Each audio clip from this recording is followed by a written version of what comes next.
Okay. Now I can hear.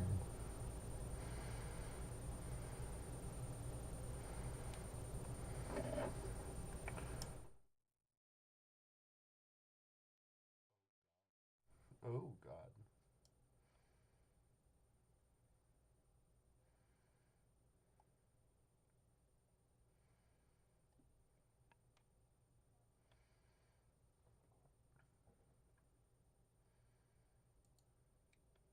Well, OBS. I'm turning off the camera, so it's only going to appear on the live stream.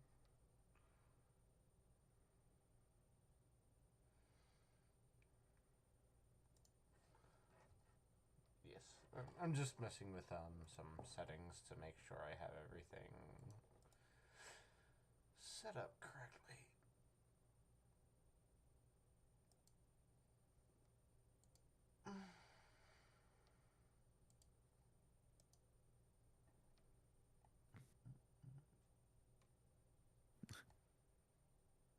Okay, everyone start speaking just a little bit.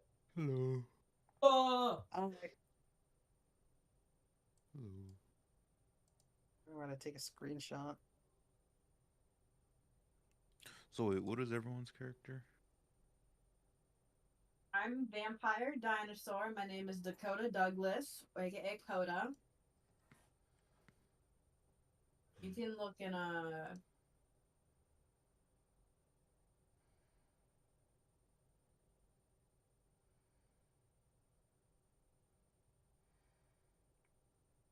The God, I forgot and my name. Hang on, let me read my name.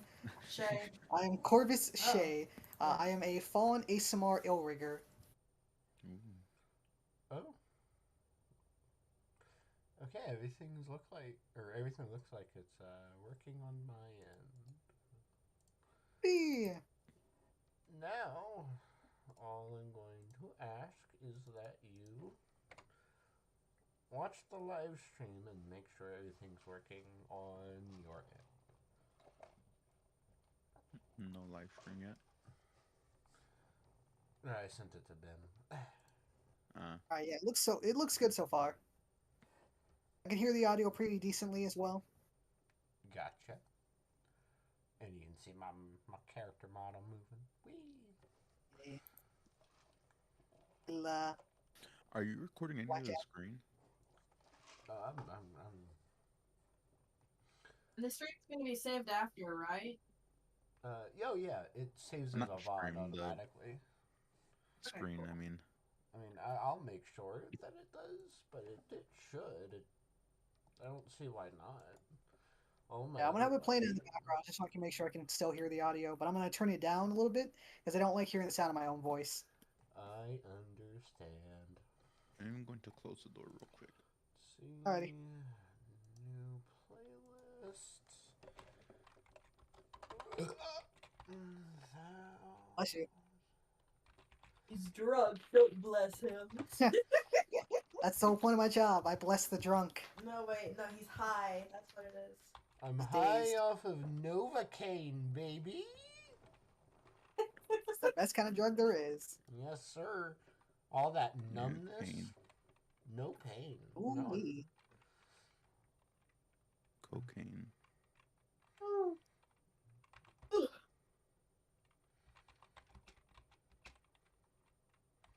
To find one more enemy. Because this one, I am very excited to see how you guys are gonna handle it. Is it a dragon? No, it is not a dragon. No spoilers, but it is. It is probably gonna make you guys paranoid with everything that happens in the future. Oh.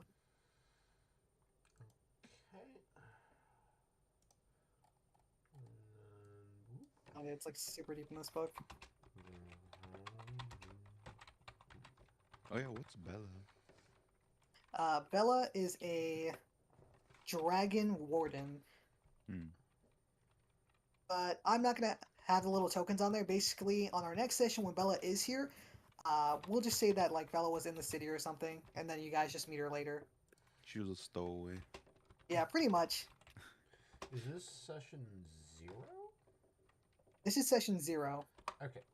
I'm just labeling it for the sake of everything, and I'll be making a playlist on my YouTube channel dedicated to the Thousand Dials. Yippee.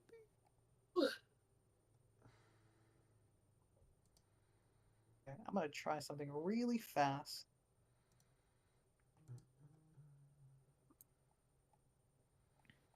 Holy shit. Did I just?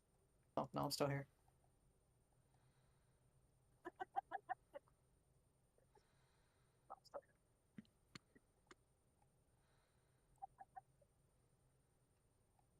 There we go. I am a genius. What did you do? Well, I realized that if I close out the the tab where it's playing the stream, it'll just turn off. Hmm. I don't want to hear the stream. Yeah, I'm gonna like make sure I can still kind of hear, but I don't want to hear myself. Yeah, I mostly wanted you to check it out for the sake of just making sure everything was working correctly. But Oh, well, if it's that case, they're perfect. I can just close the stream and then I don't have to hear myself. Yay! yeah. All right, perfect then. My child. Oh my god. My friends, Calypso and Sparkly, you're. Why must you do this? The mama is here. Oh no. What do you mean by mama? Oh wait, Sparkly. Sparkly's the one who made this model. Okay, that makes sense. Well, hello, welcome. This is Session-0. Glad to have you. I want to try something with you, Luis. Give me like 2 seconds. Alrighty. Okay, can you see that little thing that's on top? I can. Okay. Let me take that off then.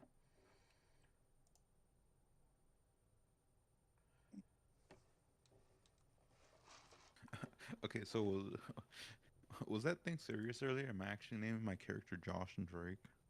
No, Drake and no, Josh? that was just joking. Yeah, because I don't have any better names. Yeah, exactly. I was gonna say I would never force anything onto you guys.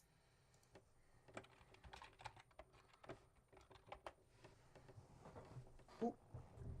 Oh, there goes that. Versus writing stuff. Yeah. Just a little notepad.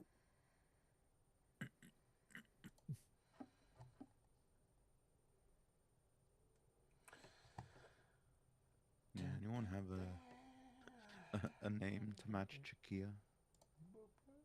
Let's go. Not really. Should have came prepared, Louise. I did. My characters are finished. You know how I am with names.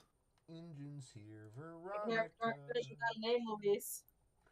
They're close enough to being finished. AM-I. Should have named them. I named one of them. Should have named both of them. I mean, the third of them are named. Third of them. Yeah. That's not great. Everything else is finished, though. Name your characters.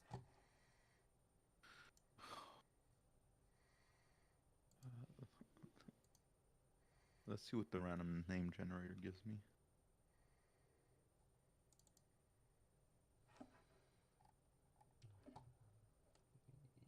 Yes. I'm gonna have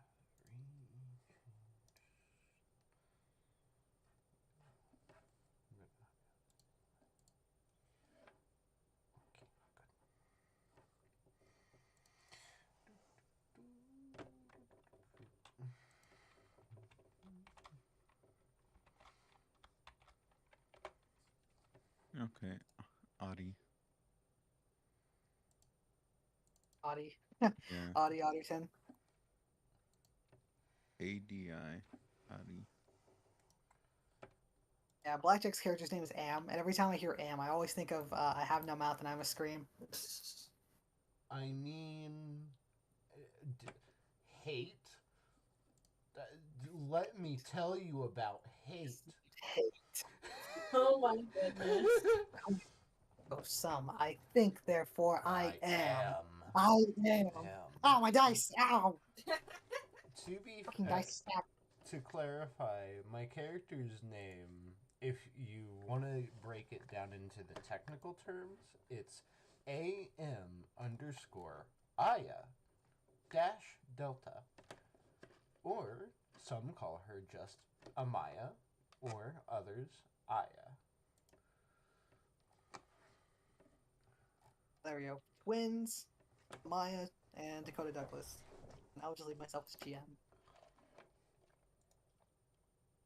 Okay. Oops, that's not what I wanted to do. Let me check something, see if something works. Wait, I still need to name the Drake. Where is it?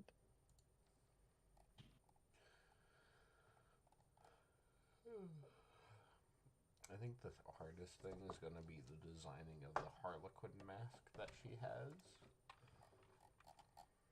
Oh.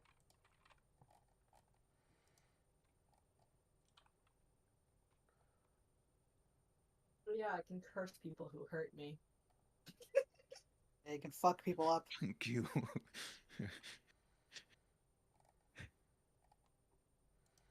Don't touch me. Don't touch me, I'm scared. Don't hug me, I'm scared.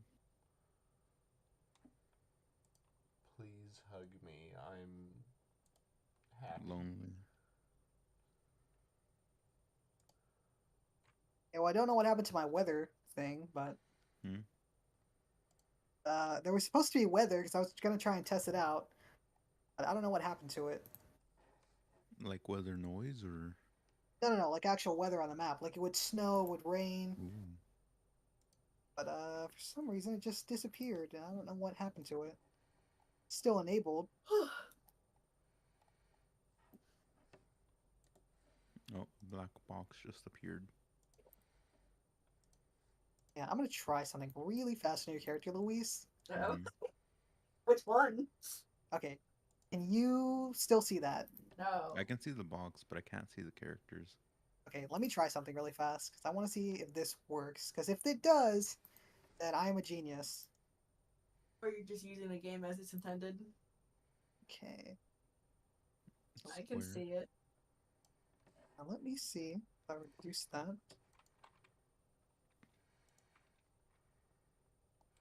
It's all dark. Oh, there's a triangle cut out for me. Okay, perfect. Alright, I'm officially a genius. There we go. So I just figured out how to make flashlights or torches for you guys. Yippee! Yay! I don't know what happened to the weather thing, but to be honest, I'm not really going to worry about it. It's not really that important.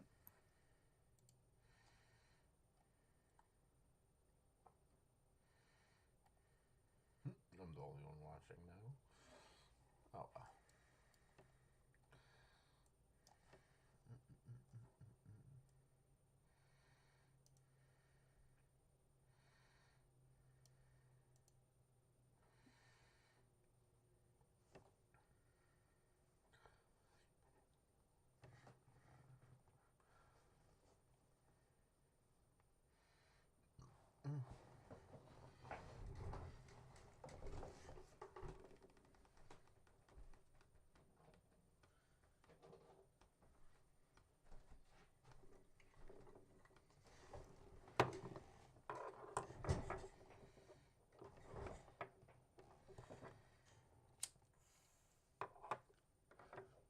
But Luis, do you want your characters to be linked together so they move together or stay individual?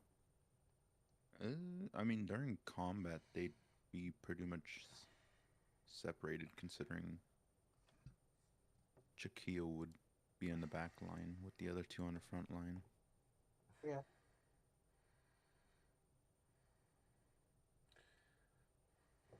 I am blinded. Not anymore. I took away your eyes for like 2 seconds. You took away my eyes. Hey, you weren't Not using your them. eyes. Alright, whenever you guys are ready, just let me know, and then I will start. I'm ready. I am ready. The ready. Alrighty. Let us start with Session 0 for the Thousand Isles. Yay! We open our scene on the open ocean. You have been sailing for roughly about 3 weeks atop the Dreadnought. The wooden galleon has sailed you all the way from the Black Glass port across the Blackwater Bay. The worst that you have seen over the entirety of your journey so far is a curious baby dragon turtle that at best rock the boat side to side. You have been called the city of Talith on the Thousand Isles, a starting city seeking adventurers. You have joined whether to start a new opportunity in life or to simply find treasure on the isle, but all of you have come for the treasure of the Maelstrom. Laying in the heart of the island sits the Maelstrom, a storm of pure, raw magic, said to contain the world's greatest mage still alive inside, Aranor Valen. It is said that Aranor himself attempted to reconnect the isles and to make it into one continent again. Now Aranor and his fate is unknown, but his treasure is still in there, somewhere in the Maelstrom. Harris, would you like to introduce your character first? So how would you like me to go about this? Tell us a little bit about them, what they look like, and what they're doing. All right. My name is Dakota Douglas. I am a cult leader that lives in the Thousand Isles, out on the, what are they called? The Grey Wastes. Mm-hmm. So I'm a vampire cult leader, a warlock, and I'm a vampiric saurial, which is part Stegosaurus and Dilphosaurus. I forget how it's pronounced. Dilophosaurus. Dilophosaurus, thank you. Dilf. Dilf. The Dilf.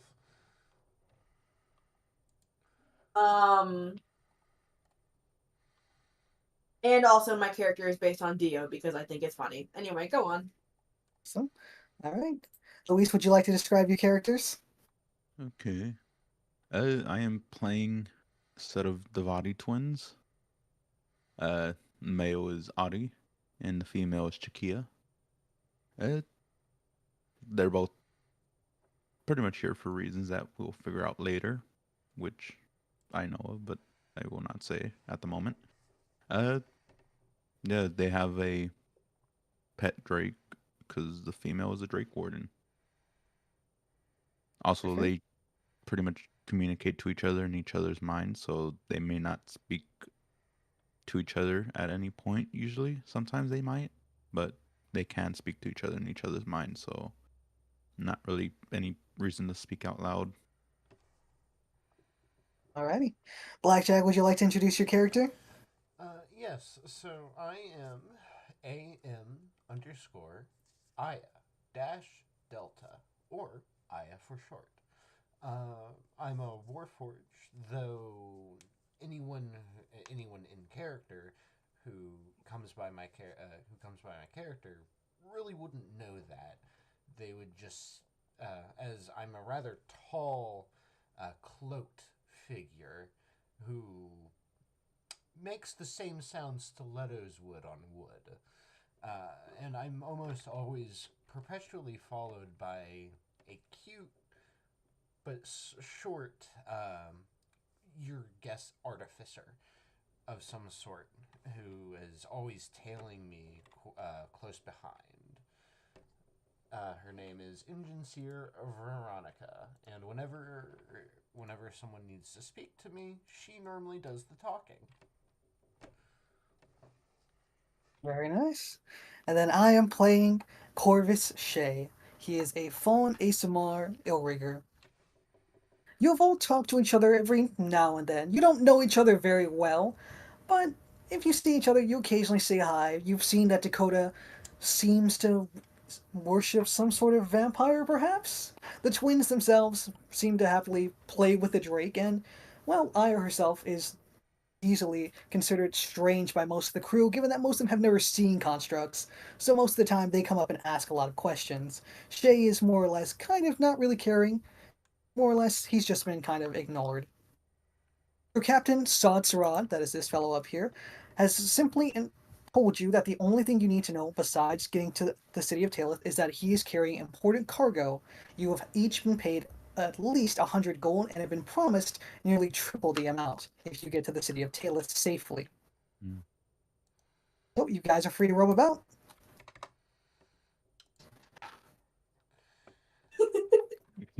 You guys are free to roam about and talk to each other. Yeah, my characters He will doesn't want to just, talk to any of just these people, stay. so he's gonna stay put and look off into the sea. Alrighty. Our characters all seem to kind of be loners. Oh no! Yeah, everybody's a lone Oh wolf. no. The most interesting that you've met besides yourselves are two twins that are monster hunters. One named Yor and one named Yang. Both of them seem complete professionals and have been hired by the Iron Drake Company in the hopes of getting you there as well. Yin immediately comes up to you and to you, Luis, and is like, "Oi, hey, you see anything bigger lately?" The female Chikia, she will speak up. I haven't been looking. Like, what am I supposed to be looking out for? I don't really know. Well, bloody anything, mate. After all, we're on the bloody open ocean. The sky, the sea, bloody anywhere. After all, you see how bad monsters are coming to this fucking place. I hate it. But Captain is at least bothered to pay me at least double what I'm worth. Well, how dangerous are the oceans here? The Blackwater Bay is the worst. After all, bloody mermen come out. They try and seduce you and pull you in the water. You know, that happened to 3 of my mates from the bloody company. All 3 of them drowned. You know what it's like? You don't bury anybody. All you have is an empty grave. I'm gonna look back as I overhear that. You're saying that someone has actually fallen victim to one of these itchy men. Wait, you never seen a fish man? It's a lot prettier than you think. I would never. Or guess you're one of them high and mighties, eh? Got gold on you? Gold. What does that have to do with anything? Well, after all, it's a dangerous place, and you know, you don't survive the Isles, or even what's coming out here, I'll bloody protect you. I will assure you that I don't need your protection. One of those fancy types.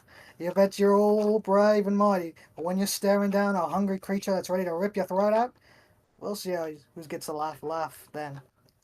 And he's gonna lean into this twin's face and he's gonna be like, "Oh, they won't be doing the one ripping any throats out." Kind of backs off, steps a few feet away. Right Yeah, then, Adi wants to like step in between the males. Like, we don't need a fight here. You know, we're all kind of friends. You know. He's going to look at the 2 little ones and that smug grin that he, like the aggressive grin that he had on his face, kind of falters a bit as he just smiles normally. Well, normal as you can see is Coda. It still looks, well, like a bitchy smile. I have been staring I wasn't looking. at all of I wasn't. I wasn't looking to start any fights. Jane kind of steps up, stands next to her, and whispers over to her. Hey, you think they're gonna go crazy over this? Bro, we've been out here for 3 fucking weeks and we haven't even seen a piece of land yet. I just stares at him. The porcelain. Well, the probably the best guess is just a porcelain mask that is made to be like a harlequin mask. Stares at him and it's just like, no, I have seen bickering like this before. Rarely does it ever end in someone going crazy, but murderous, maybe. Murder. You hear the voice of Captain Sod Sarad from behind you, Aya, as he steps up. The hulking tiefling, nearly 7 feet tall, runes of infernal text inscribed throughout his entire body. There is no murder on this ship, and there is no fighting on this ship. You will get to the Thousand Isles, you will deliver what I am carrying, and you will get your pay. As he steps over to the rest of you. As for the rest of you, if even one of you decides to start a fight, you can drown in the ocean for all I care. Now get back to work, or don't start anything. And he goes back to the 3 wheels of the ship, getting ready to turn it again. Fight with these peasants. That's barely even a scuffle. Veronica gives him a salute, and she's like, "Yes, sir, Captain. I promise the cult will abide by the rules." It looks at all three of you and it's just like, fucking cults. On to fucking freaks. They just kind of walk away. It's like, freaks! He yells as he kind of goes back to his brother. Hold on. Can we put a pin in this? Yeah. It's here. Go get the pizza. Pizza. There's pizza. Yeah, I also just got a package. Alright, go get your stuff. My food has not arrived yet.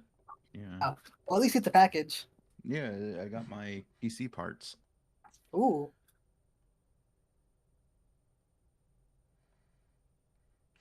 But yeah, that is something I would like to clarify. No one really knows that she's or that Aya is a construct. They just, because she's not only draped in like long robes, but like she keeps her hood up always, and the only thing that anyone sees is the porcelain face mask that is her face. And of course, anytime she walks around the boat, it sounds like stilettos hitting wood because of her long pointed legs. The only obvious human would be Veronica herself. Though, I wouldn't be surprised if anyone took a guess. Yeah, for Adi, he has some like robe on to just kind of hide the scabs and stuff on his body, so Yeah. it's not just clearly visible that something looks wrong with him in his body. That's understandable. Pizza. Pizza. What kind of It's pizza? time. That's what I See which is which. forgot.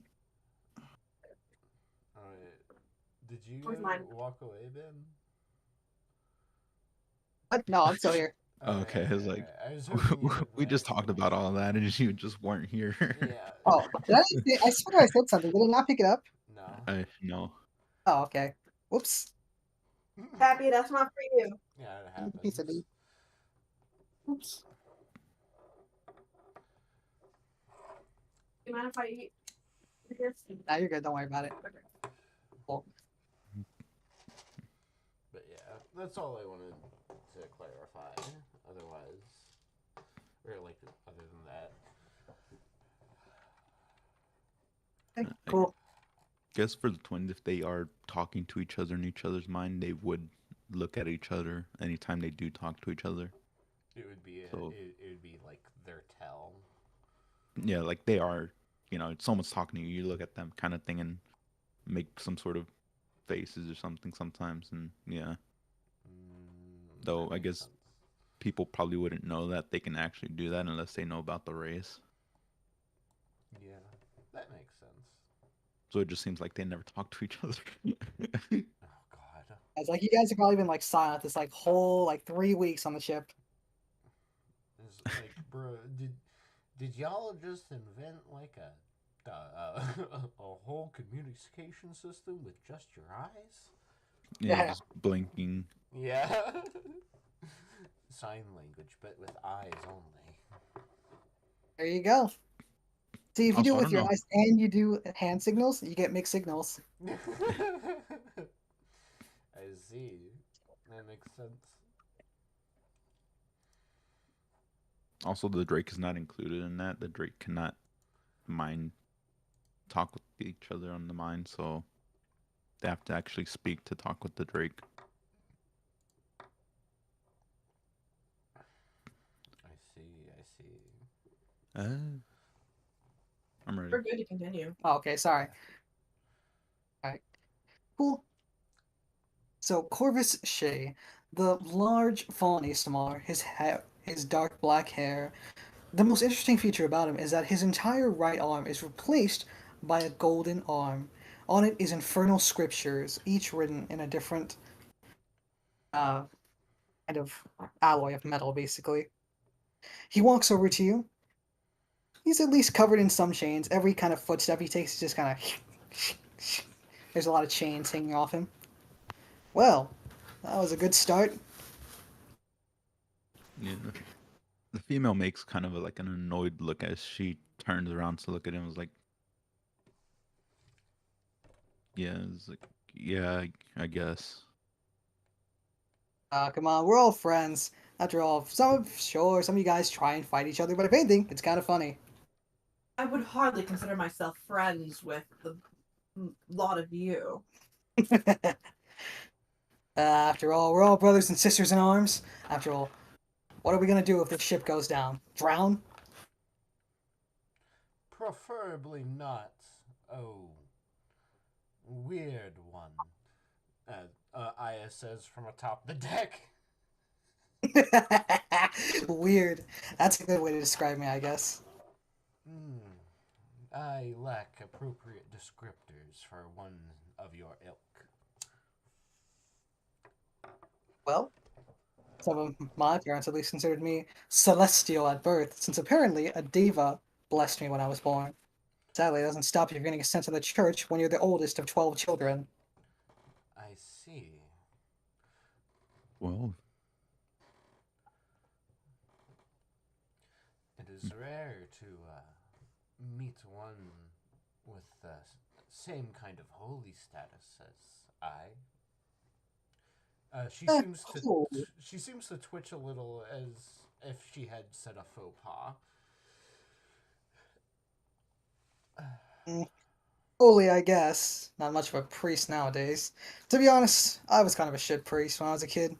They sent me in when I was 8. When I was a teenager, most of the time I spent either sleeping with women, drinking fancy booze, or just muttering prayers into fire.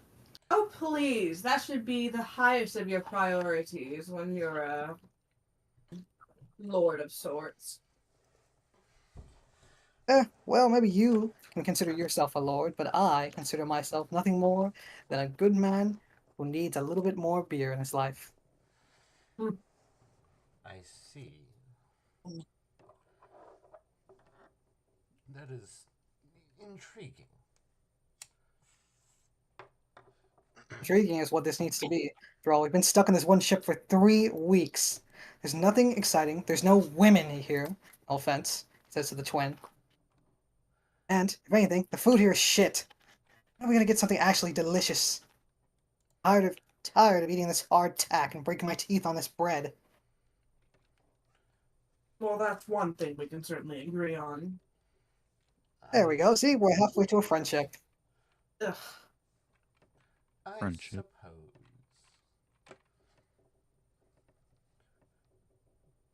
While all of you are chatting, you realize that the ship is starting to head into the direction of a large storm that seems to be moving quicker and quicker your way. Should someone bring this up to the captain? I'm sure he knows what he's doing. Probably. The last thing Well, I if you- need is for this ship to capsize.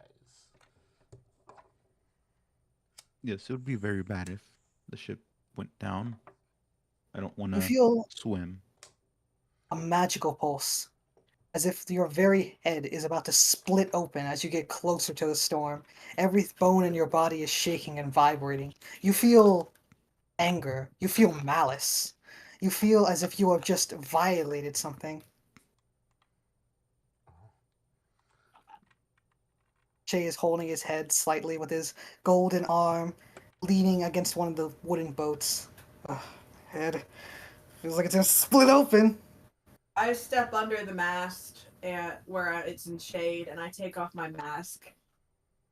Good Lord, what is this?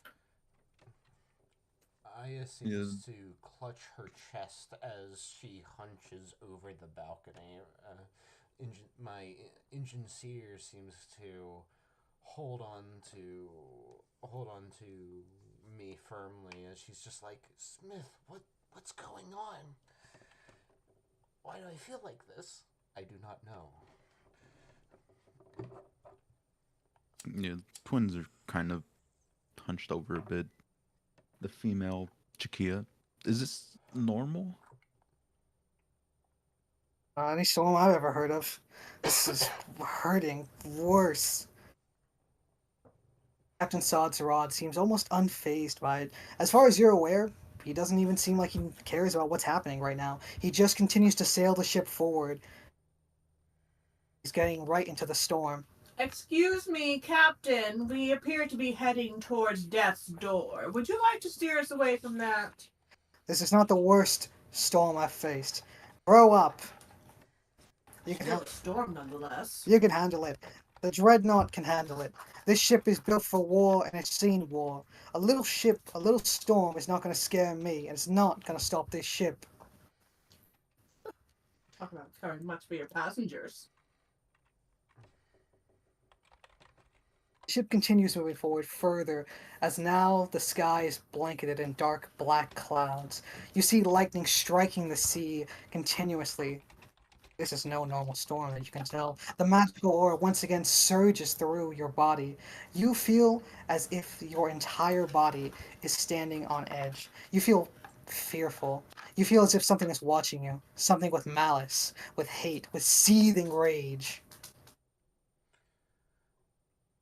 Anyone else feel like we've got the devil's stare? I believe we are in danger.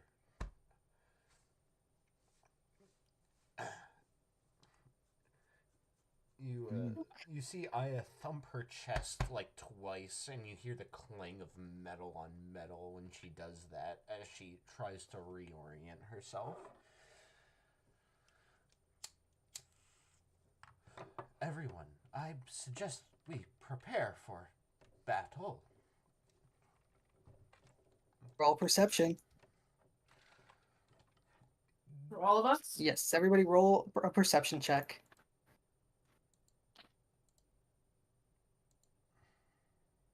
Give me that D20. Roll. Oh, 20? I got a 10. For perception. 6. 15. 10 and a 5. Alright, 5 and 10. What'd you get, 10? Are we rolling an Oh, advantage? Plus. No, that was just because Luis has to roll for 2 characters. Oh. And then I'm gonna roll for Veronica. She And got, I rolled a 7. 17 and a 9. I got a 6 and a 9. Got a 6. Got 10. Perfect. Alright. Luis, you had 17, right? Yes. Okay. Chiquia's What's the male's one name who got again? I always forget his 17. name. Hmm? Or which one of them rolled 17? Chiquia, the more Chiquia? perceptive one. Chiquia, in the heart of the storm, you hear not only just lightning, but the beats of wings. Something is flying through the storm. You see 6 pairs of glowing eyes, all on you. You know that this storm is not magical, or is not normal. And whatever is inside the storm itself seems to be heading for your direction, right for the Dreadnought. It seems the twins have gotten what they wanted. Those blasted We have something monster approaching. hunters. Approaching? What do you mean? Where? Some flying thing is flying right towards us. Flying? My specialty is not to fight flying things. Oh dear. He himself is just staring at the heart of the storm, as the storm itself seems to be moving faster almost, as it seems to try and encompass the entirety of the Dreadnought and its whole. As you see coming out from the clouds, descending towards you and landing on the that's bow huge. of the ship, comes a 3-headed black dragon. Oh. Oh dear, I suppose we're not making any friends today, are we? You find the source of the bone-cracking thunder itself to be a 3-headed dragon with black and gold scales, its elegant and long serpent body, and 3 pairs of immense black wings cover its body. It stares at each of you, each head looking over all of you. You see malice and hatred. You feel an aura of fear and hate radiating off this creature. What would you guys want to do? I am going to step forward a little bit. I hold out my arms. Please, from reptile to reptile, what brings you here on this fine evening upon this boat? Is it the captain? And I kind of lean forward and I cup my hands together and I go, because honestly, I think we can do without if you want to take him with you. Can I roll charisma? Sure. Try and persuade him. Okay, hold on.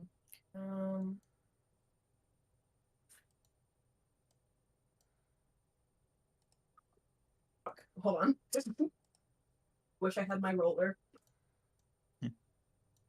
That is going to be a 23. Ooh, wow. The massive black dragon takes a few steps forward, closer to you, Coda, as each head is sitting right in front of you, staring at you directly. I smile calmly. Little lizard, you sit with these invaders? Its voice booming and thundering. You feel as if you would have gone deaf if he had gotten even closer to you. Do I sit with them? No, I would not consider any of them my allies per se. I'm just taking the ride. You turn coward against them? Coward? Oh, how dare you! You save yourself before you even bother to try. Very well. I'm just not ready to risk my hide for some people that I don't really care that much about, if at all. Aya speaks up. What do you mean by invaders? We are here on a different mission than invading some meaningless land. Meaningless? Oh, good going. This is my land, my territory. You are invaders on the Blackwater Bay. Then it is meaningless to us, not meaningless to you. We are not invaders. Please just let us pass safely. Can I roll? You ask mercy? Yeah, sure. Go ahead and roll if you want to. Persuasion. Ooh. That is a 2. I actually have persuasion as one of my skills too. That's the sucky part. 6. Wow, a whole 6? Yeah, a whole Dang. 6. No one starts with inspiration, right? Nope, nobody has inspiration yet. Damn it. Okay. Massive black dragon lifts 3 of its head as it stares directly in your direction, Aya. 2 mouths open as it seems to be ready to charge. Oh, now look what you've gone and done. Thankfully, he stops. And what of the rest of you? He turns to the twins, almost stepping on you, Coda. I kind of step back. Scoffs. Are you invader? Chiquito will speak in Draconic to respond. We were just here to look for a cure for my brother here. The sick are the first to die. Something we can agree on. I'm also speaking in Draconic at this point. And what of you, knight? As the 3 heads turn to look in Shay's direction, each one very close to him. I have done nothing wrong. We are just trying to get to the Isles, and I assure you, we are not invaders. We are simply here for money. The black dragon seemingly swats Shay with one head, sending him flying off the boat far into the ocean. Good show! Shay is quickly swallowed by the waves. The only thing you see before he fully disappears is that golden hand, encrusted with rubies before it sinks beneath the waves. Invaders! All of you! Thieves! You have invaded Ozzy Dahaka's territory. Now you will suffer! And I tried to be friends. everybody, roll initiative. Oh, Oh, dear. Okay, what adds? Does anything add to initiative? Dexterity, right? Yes, it is only your dexterity. Okay, I got a 16. Awesome. Uh, Ozzy rolled a 8. Aya rolled a 20 and Veronica a 7. Perfect. 16 for Chikia and a 15 for Adi. All right. Aya, you're first. What would you like to do? Let's see. That's the mast, right? In the middle. Yes, the mast is pretty much right in front of Ozzy Dahaka, this massive black dragon. Okay. I oops. would like to do my climbing routines. So it's acrobatics DC 14, and then I gain the effects of spider climb. 9 plus 12. Yeah, I get it. Alrighty. So My 20 didn't work. So Aya immediately throws off her robe, revealing bronze, metal, and just some sort. Like it's very clear now. She is some sort of automaton, as she begins to, let's say, 5, 10, 15, 20, 25. And then she runs up the mast, seemingly digging her long metal spike legs into the mast. As she runs up and jumps, attempting to go straight for the dragon's throat. Should I roll an acrobatics to do the jump onto the dragon and then roll a No. called shot? No. No, you don't have to roll for acrobatics. Ozzy Dahaka is like literally like kissing the mast, so you're pretty easily able to jump onto him. Okay. Would you say I have advantage on this roll? Yeah. Well, what are you doing? Sneak attack. Because I need to have some sort of advantage, and with such a large creature, I don't know if that would count or not. I would say yes. Okay. Ooh. All of you are going to have advantage on your attacks because Ozzy Dahaka is so large.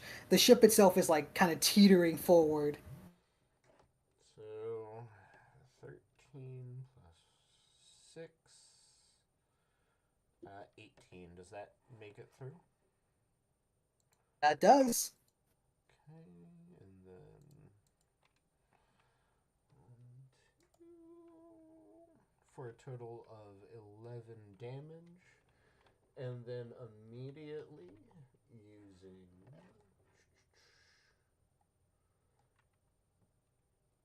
hold on. 5 blows. Just need to see.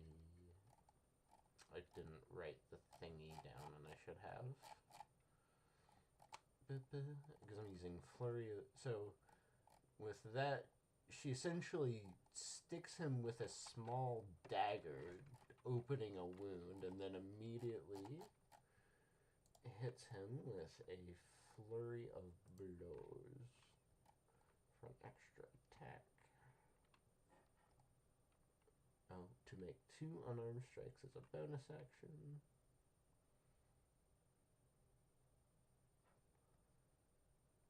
I'm so sorry. This is... You're all good. Don't worry.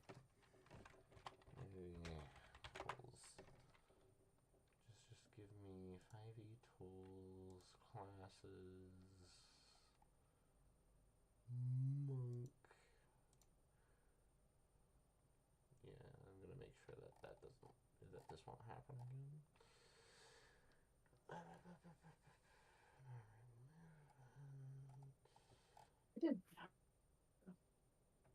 I didn't have lunch today. That was good pizza, I guess. You have water bottles? I don't have water bottles, but I have just glasses you can use. The water bottle. DJ figures this out. Okay, cool.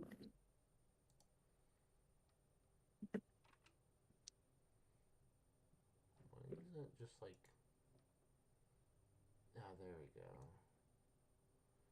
Take 2 hours of bonus action. And then my unarmed... Okay.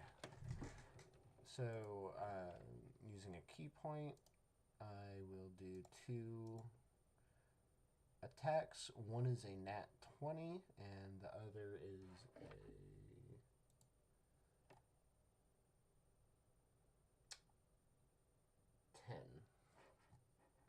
Perfect.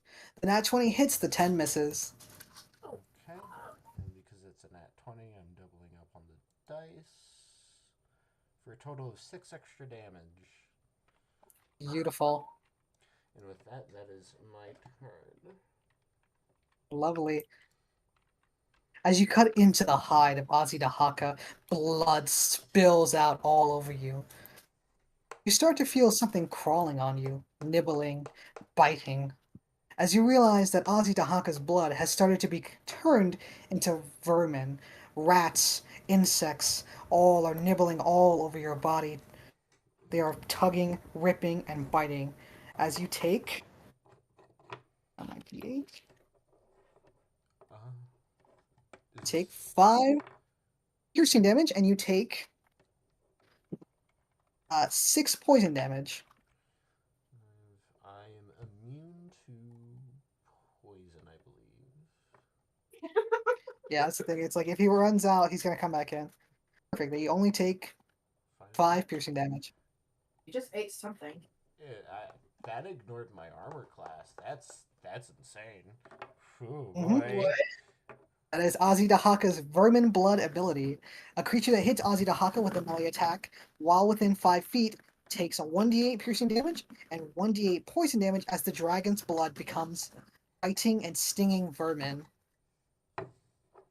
Ooh, boy. Guaranteed damage, and there is no roll for it. I'm going to smirk as I take note of that.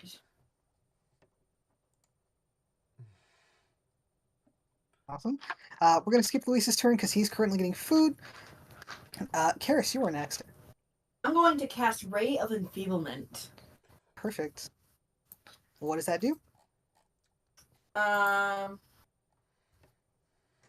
Basically,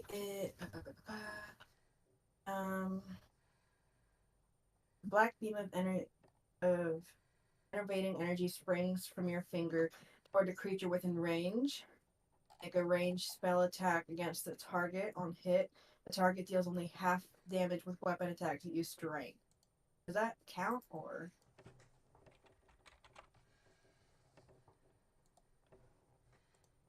Does that count? What is it doing? On a hit, the target deals only half damage with weapon attacks that use strength. Yes. So if Ozzy Dahaka attacks with any of his attacks, he will only do half of that. Okay, so let me roll for that.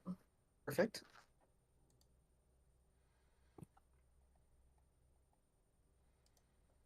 Fuck, I got ways to roll this.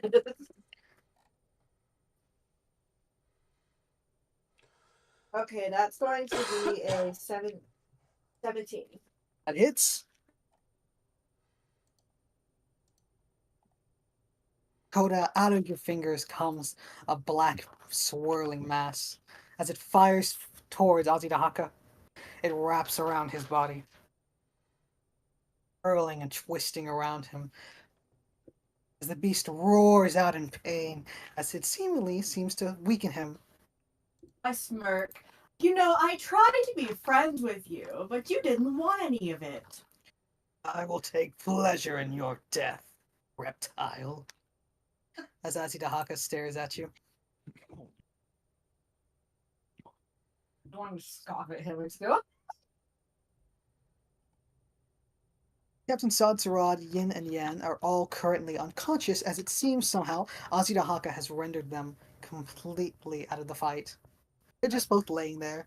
Oh, good. They're useless. Azidahaka is now going to spend his turn.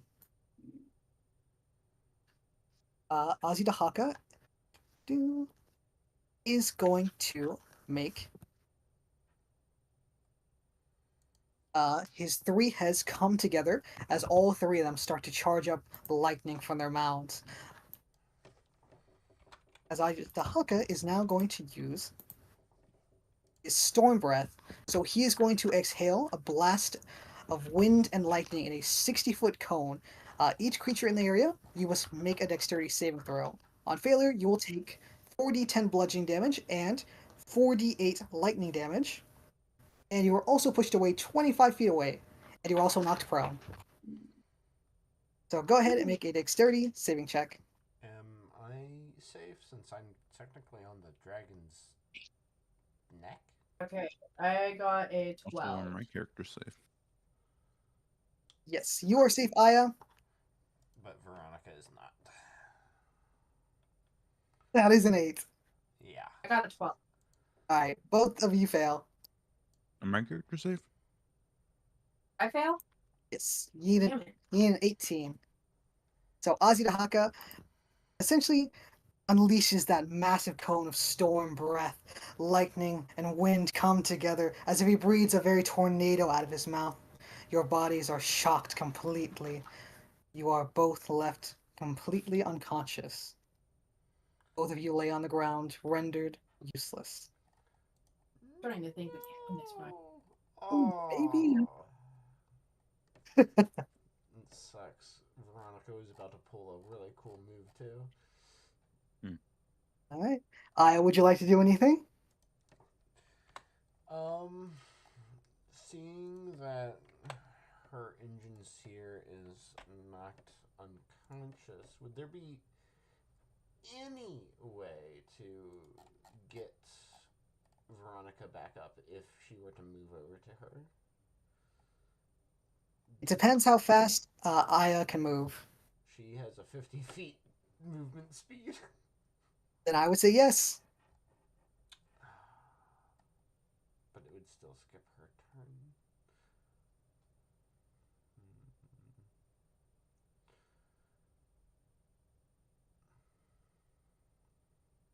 So instead of that, I think what I is going to do. There are 3 heads. Which head am I on right now? Currently, you are on the middle head. Okay.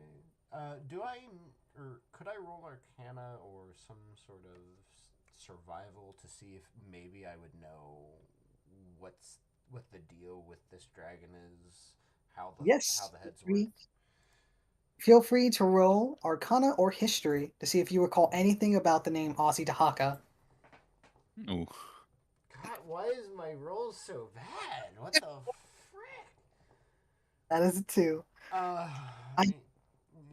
That's a mod 1, so I have no idea whatsoever. You recall nothing about this creature whatsoever. Perhaps in your mind you think that this is some sort of hybrid creature, perhaps a black dragon and a storm demon, but ultimately you have no clue as to what this might actually be. Yeah, we need to be blackjack. In that case, I'm gonna bite the bullet, and I is going to jump off of Azitahaka and back onto the mass, climb up another 40 feet, and then she's going to jump off and attempt to, with the force of not only gravity but her own body, impale Azitahaka's middle head with her legs. Roll with advantage, given that you are coming down atop Azidahaka. Oh, shit. let's see, 19 plus my acrobatics, since that's what it would count as. What's a 19 plus 12? Yeah, let me do some quick math. That is a 31 to hit. Yeah, so 31 to hit. And let's see. Every 10 feet is a d20 worth of damage. So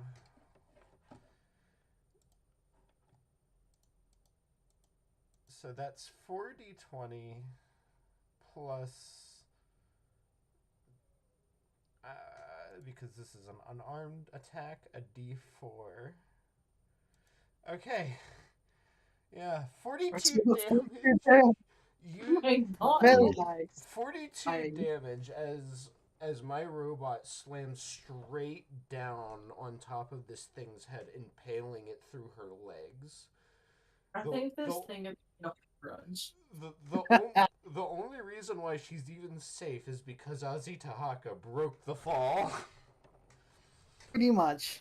Aya, you jump off the top of the mast, your leg spearing Azitahaka's middle head straight through the forehead.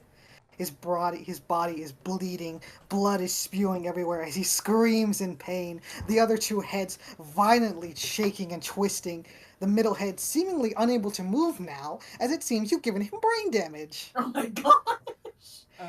As the other two heads are screaming and roaring, lightning and wind are flying out of its mouth, its wings beating madly, its claws trying to tear at you. If anything, Ozzy is tearing at his neck. Aya simply states, Morgarius has deemed your existence worthless. Ozzy is screaming, tearing at his neck, trying to swipe at you. He screams, "Ah, friends! I'll kill you, you fucking creature!" Twins, what would you do?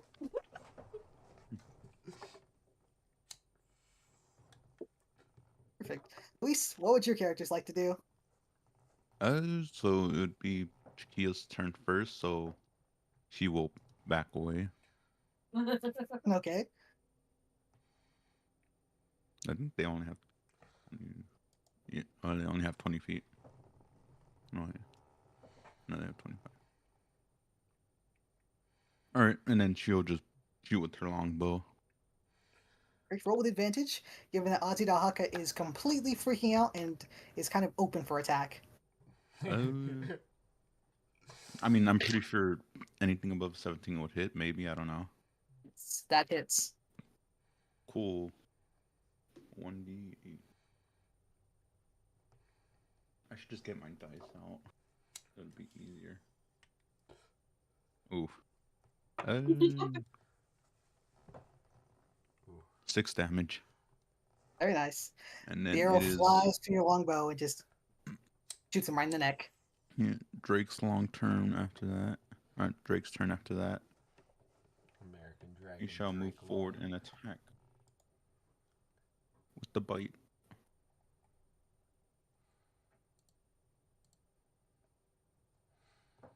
Another 17 again. That also hits. Oh, 4 damage. Jesus, not strong rolls so far. And then my guy's turn. What does he look like? Does he look bloody? Azitahaka? Yeah. Like what does he look like appearance-wise, or what is he doing right now? Like stat-wise, like does he look bloodied yet or no? Yes, there is blood shooting out of his head, raining over all you guys. No, you know what I mean by bloodied, right? Or no? Not really. What do you mean? So, bloodied is basically, I believe, once they're under half health, they're bloodied. Yes, that is correct. That's basically what I'm asking, if he looks like he's bloodied yet. No, he is not bloodied yet. Okay. Then, do you have a 4x4 character thing I can use? Token I can use. No, I don't Or think two by so. two, I mean.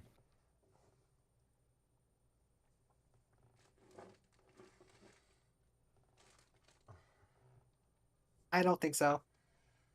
What are you trying to? Wait, what do you need it for? He's transforming. Hold on. It's Shin Godzilla, right? No, not the dragon. My character. Yeah, but doesn't he turn into like a thing? It's only 2 by 2 for now, Okay. and I don't have a image to use right now, so I was just gonna grab a temporary one made from Shin Godzilla. I mean that could also work if we want to do that real quick. I'm making it.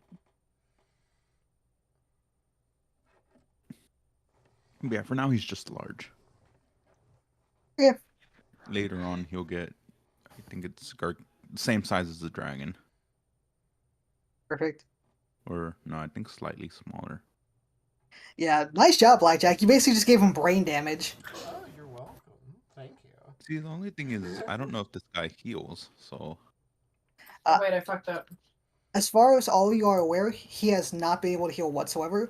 The third head is just kind of laying on the ground, kind of sitting there, not really moving. There's an occasional twitch of the jaw, trying to open its mouth, but as it's just sitting there. Like he is freaking out pretty much. As far as I'm concerned, he messed with the wrong robot. Apparently so. You gave him a lobotomy. so This is why I love cold shots. If we have to fight this thing later, well, that brain damage is probably permanent. Yeah, probably, because he just pretty much lobotomized this dude completely. Oh my god! This is why I asked for the spider climb. This is how my robot functions. She is an assassin model after all. You know, I think the only thing that makes me sad is I forgot to reapply the sneak attack damage because it was technically an advantage roll. I'm not I I'm already not put it rolling in. that back though. Oh. I'm fine with the damage I did already. So yeah, Oh He- shit. transforms right there and deeming that it's a necessary moment to transform and steps forward to attack. Yeah.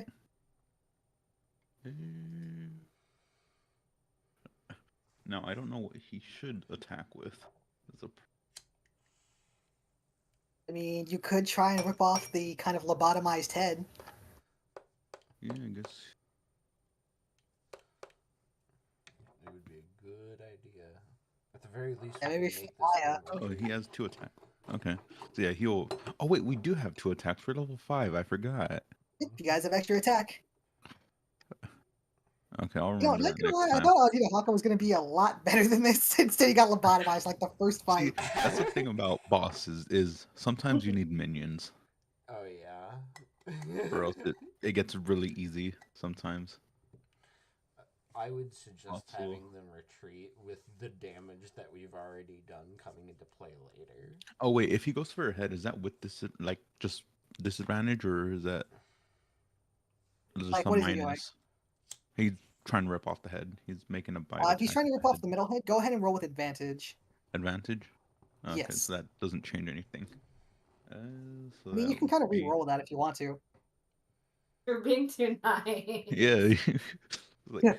I still rolled low. Were we supposed to lose this fight? I mean, yes, you were, but I kind of like how this played out. 'Cause I that was wish I wasn't unconscious. that was kind of hilarious. Okay, Yeah, cool. And then is that your Happy move. full action for the turn? Or Should be. Seven, Why do you have so much Chick-fil-A sauce? I like to hoard it. So yeah, I'm pretty sure 11 doesn't hit, right? No, you need a 15 at least. All right. Second attack. Well, yeah, that would be over 15. Here you go. So yeah, second attack, he goes for the head and tries to bite it off. Perfect. Make a strength check. And do so with advantage, because Ozzy Dahaka has been clawing and tearing at that middle head, trying to swipe at Aya. Oh, double Got five. it. Yeah, Oh. that's a 9. You are unable to tear off Ozzy Dahaka's middle head, but you are at least able to kind of further open up the wounds, as just cockroaches, rats, and other vermin are spewing out of Ozzy Dahaka's neck as his blood turns into vermin. I'm assuming he's all. Oh no, I guess I specifically stated bite attack, so that'd probably just be. Never mind. Yeah, this is the end of my turn. I can't do anything now. Alrighty, it is Ozzy Dahaka's turn. Wait, so we get 2 attacks? It depends on your class. Some classes at level 5 get extra attacks. Okay. Yeah, like my ranger would have an extra attack, but I forgot. I would. Ozzy Dahaka, upon realizing how badly he is starting to lose this fight, finally manages to kind of get somewhat sane and stops clawing and ripping at his own neck, as Aya, the massive right hand, comes and just kind of swats you off and hits you against the mast. Ooh. As Ozzy Dahaka starts to take flight, his third head is like barely hanging on. There's a little bit of sinew still holding onto it, but you can tell it's completely dead. Does he have an attack of opportunity for leaving range? Actually, yes, Aya. Yes. Yeah. So if you would like, you can try and kind of scale him down. That way you don't take damage. Who said you were leaving? It's like, I didn't hear no bell, bitch. Yeah, I don't hear no bell. Wait, who would be taking the advantage? Because if I'm getting swatted, then would it be? Well, I'd assume if he's leaving It would be you, right? my range, you. Yeah. Yes. Well, So Luis and Blackjack, you can both roll for an attack of opportunity as Ozzy Dahaka is attempting to fly away. Oh shit. Okay. Fuck. God, what is it with these low rolls? Holy. Your rolls are so bad. Is this I know, still with that's- advantage? Not with advantage because he's just flying away basically, and you're getting swatted Oh. off, so you're kind of like flying back and forth, rolling through the air. Gotcha. I guess And let that's a me 7. reroll again and just do 1 die then. 6. Let me reroll. There you go. He's Yeah. a 15. 15. Does a 13 Oh, hit? 19. 13 does not hit. Luis, you hit him. Okay. Cool. That guy hits. I just moved the page. You know what's funny? Hmm. Koda was gonna summon your guy out of the water.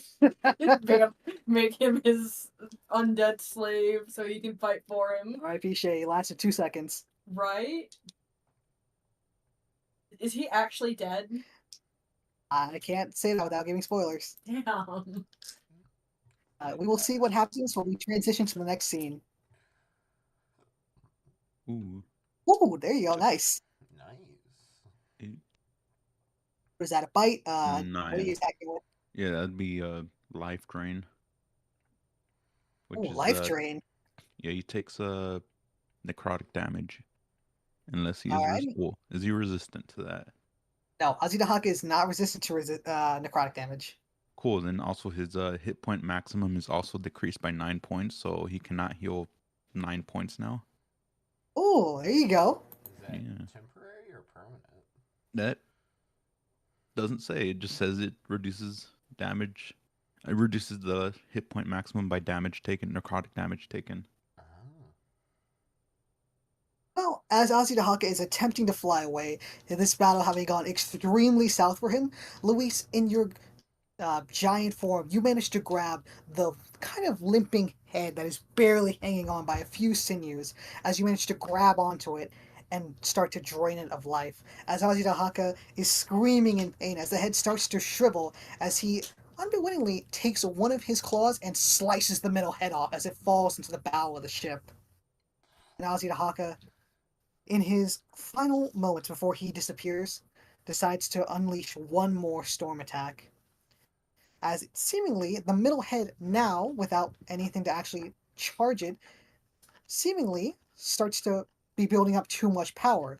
As Ozzy Dahaka brings the two heads together and unleashes it. Unfortunately, it seems to fail, as all you are able to see is a bright white flash before everything goes dark. It seems like Haka managed to explode himself in the attempt to kill you. Holy.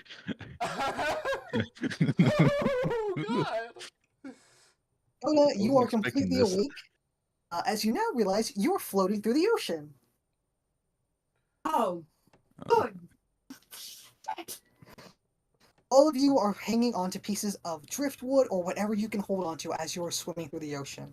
yeah, It seems the I guess entirety I'd of the be ship small was now. completely destroyed.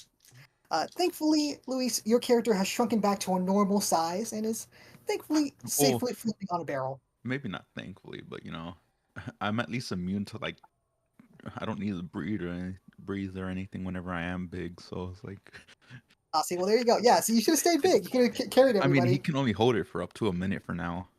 Oh. Yeah. You guys are safe, basically. Thankfully, you have survived and have not drowned. More or less, you start floating out into the ocean, kind of not really having any direction or sense of where to go. But thankfully, you see land ahead of you. What do you guys want to do? Well, first off, I'm going to attempt to use my animate dead on Shay in the water. Roll perception. Need to find him first.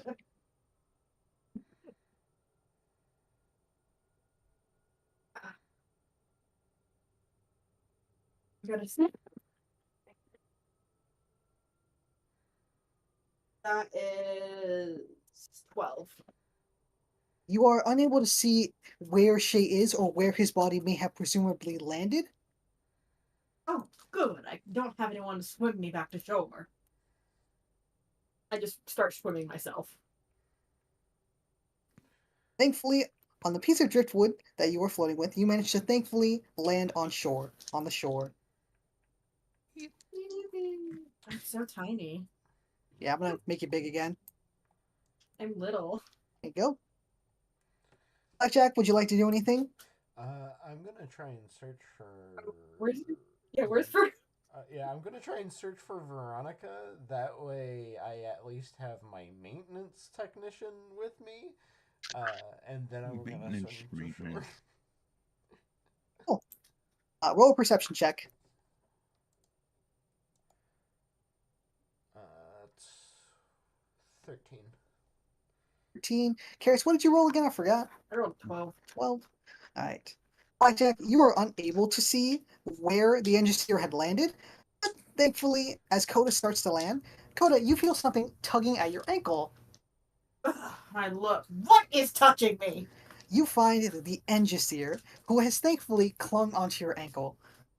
It seems that they were a little bit buried in the sand by their legs. Someone help me! Someone help me! Let's try and pull them out. I am going to grab her by like the collar of her shirt and hold her up. Honestly, do you have no respect? How was I supposed to know I was grabbing onto someone important? I just got out. I'm gonna drop her on the ground and wipe my hands I'm gonna wipe my hands like Okay. off. Well, thankfully, you managed to pull the Engineer out as you kind of just drop her on the ground as she face plants. And you dust yourself off. Though you are still cold and wet, you are thankfully safe on the shores again. I'm going to go ahead and take off my big coat my big cloak that I have on. All right. I'm going to hold it over my arm. Very well. You take your cloak off, just kind of. And like immediately you just see the shining radiant golden armor. Oh my god. As Veronica gets onto her knees and gets her bearings, she's like, by the cog. Oh, where's my smith? Where's my smith? She seems to freak out a little until she sees the bright glint of bronze off in the distance. She's like, oh, there she is. She'll come into shore soon. Thankfully, the waves push you forward, and you are reunited on the shore with your Engineer. I'm going to slip back because I don't want either of them touching me. Veronica immediately runs up and helps Aya back onto shore, where she then bows to Aya, and she's like, "Don't worry, Smith. I'll make sure you're healed and ready to go for the next encounter." And Aya says, "Good. You are precious to me." And Blackjack, what is your passive perception? my passive perception. Let me check. 11. 11. Blackjack, you can tell that the entire of your frame seemingly is completely repaired. It almost seems as if you took no damage from that fight, or whatever damage that had happened to you has seemingly not affected you. The same for Coda. Coda, you feel your body reinvigorated. I still have my spell slots. All your spell slots have been reinstated. Yeah. Odd. Do I have my transformation Was back? that convenient? Yes, you also have your transformation back, Luis. Also, what would you like to do? You're still like floating out in the ocean, like on a big piece of Well, like. did they both come in together or separately, or? We'll say that for convenience sake, you are both kind of hanging on, just like the remains of the mast. Hmm. The drake itself has thankfully managed to perch itself on one of the rocks, and it's just kind of watching you two, trying to like awkwardly kind of paw at you, trying to pull you back in, but can't really reach you. Yeah. I mean, yeah, they both pretty much just try to swim back. They're small creatures, by the way. That's Well, why it thankfully- shrunk them down a little. Both of you are thankfully able to all get on back to the shore. And thankfully, the party is reunited for the time being. You find yourselves in a strange new land, essentially. Whether this is the Thousand Isles, you do not know, as you do not recognize this place or any of its features. The rocky cliff shore has almost nothing about it. There are a few bits of broken wood and driftwood here and there, an occasional broken sword, rusted armor, but nothing of real use to you as far as you can tell.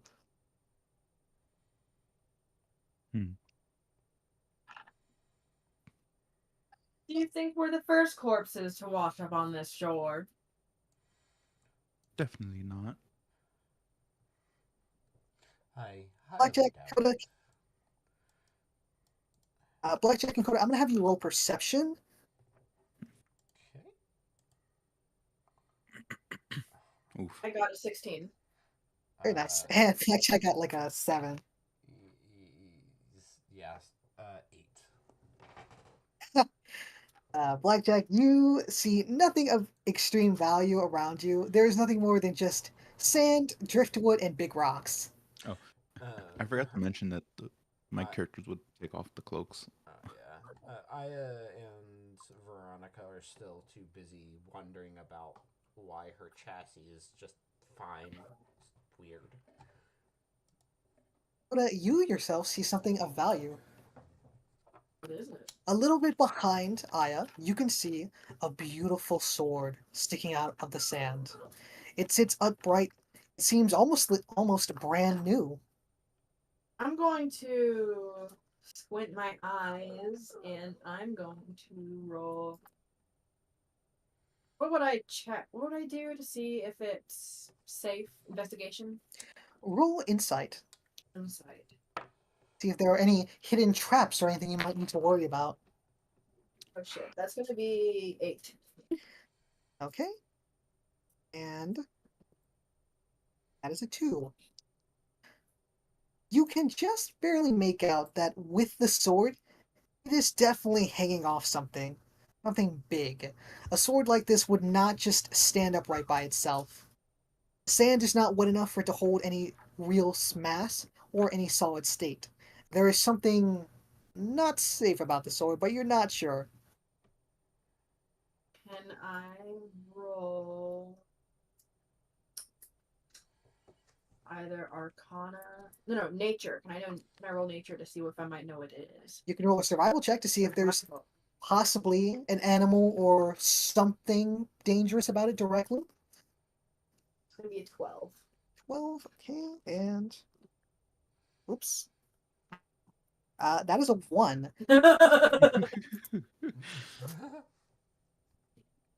Okay, Coda, Sticking out of the sand, you can see a massive shell.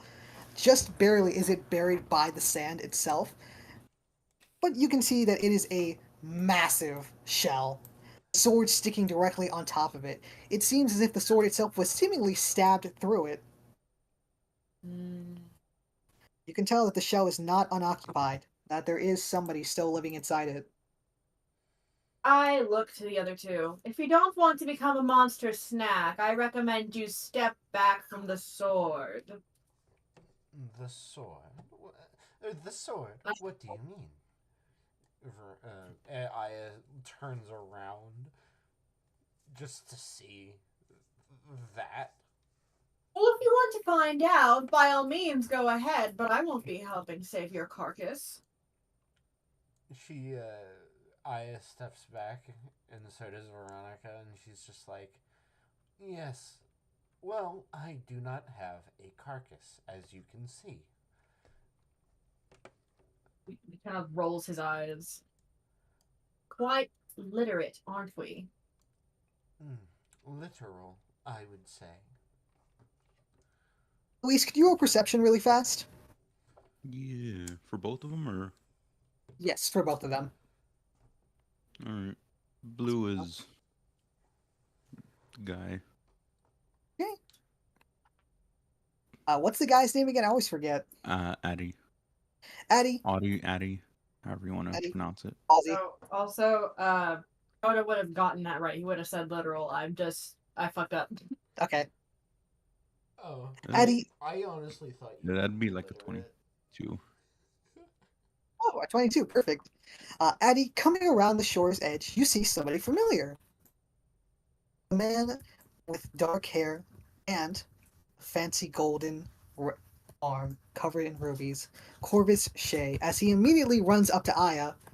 It's just like, holy shit, you're still alive! Yes. He's still on. She turns around. Very obvious. It's very obvious now that she's an automaton as her porcelain face stares down at him, and she's just like, I impaled that dragon's head. Shea looks a little wary of Aya because he's like never seen an automaton like this before, and it's more just kind of like, okay, well, maybe not to get on your bad side then. How did all of you survive? We're not quite sure ourselves. We just kind of washed up on shore with no injuries. Well, where's the dragon? Did he die? He exploded after being impaled. So you stabbed him in the head, is that right? He kind of points to you off. With my... She looks down, then back up to him. Feet. Jay kind of looks up at these scissor legs. They're just long metal points. Oh. Oh, nice legs. Thank you. They make me quite mobile. Right. Well, what about that sword? Can I have that? I'm going to step back over here. I would suggest not. That is a creature. Are you sure? Well, I believe. After all, it's a free sword. Yeah, you can get a free sword, Chakia says. Might as well go for it. Veronica and Aya both step back, but before Veronica's just like, oh, hold on, let me do something, and she casts Sanctuary on him. Okay, what does that do?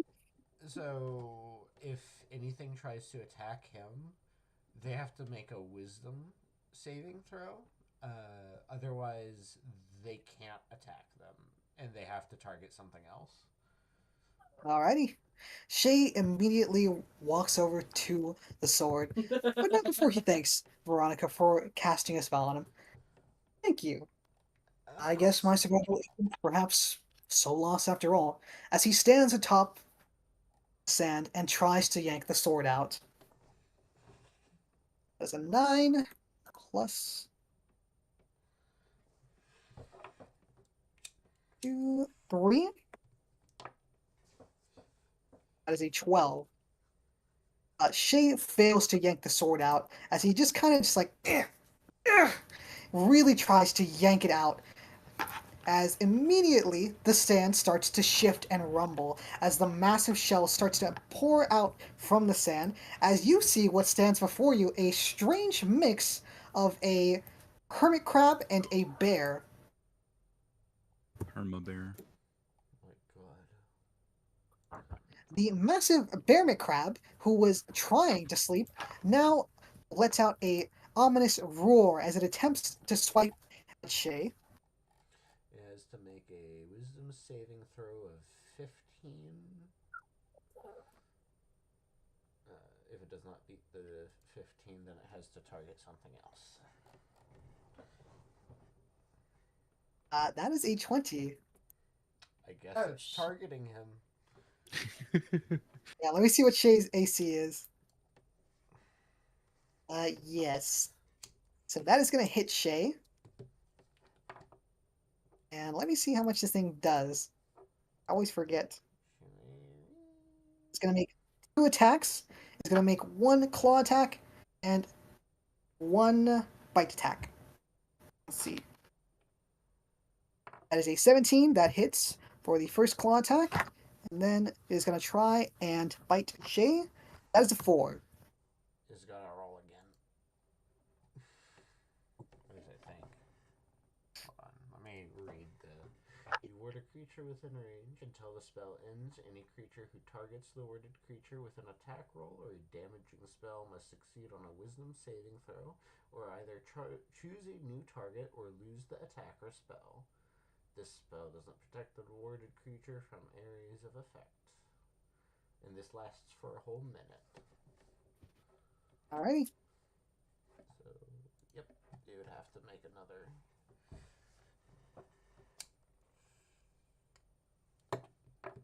Ooh, that is an 18.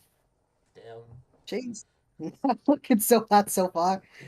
He's- That's some bad luck, especially with Sanctuary on him.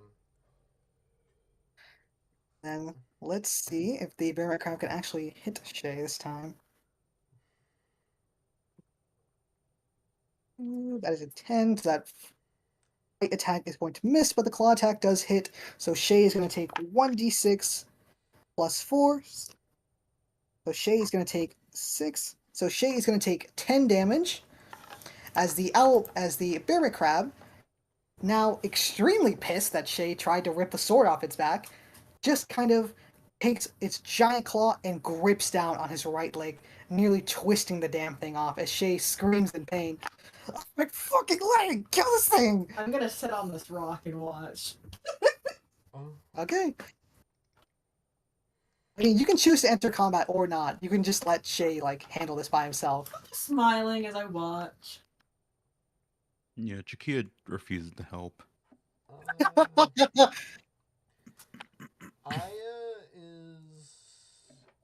Aya's going to quickly move up behind It seems to notice you as it seems to only want Shay. with advantage. A sneak attack. Ooh, alrighty. 17 plus 6. That would be more. That's more than enough for a hit, right? Yep, that hits. Okay. 1d4 plus.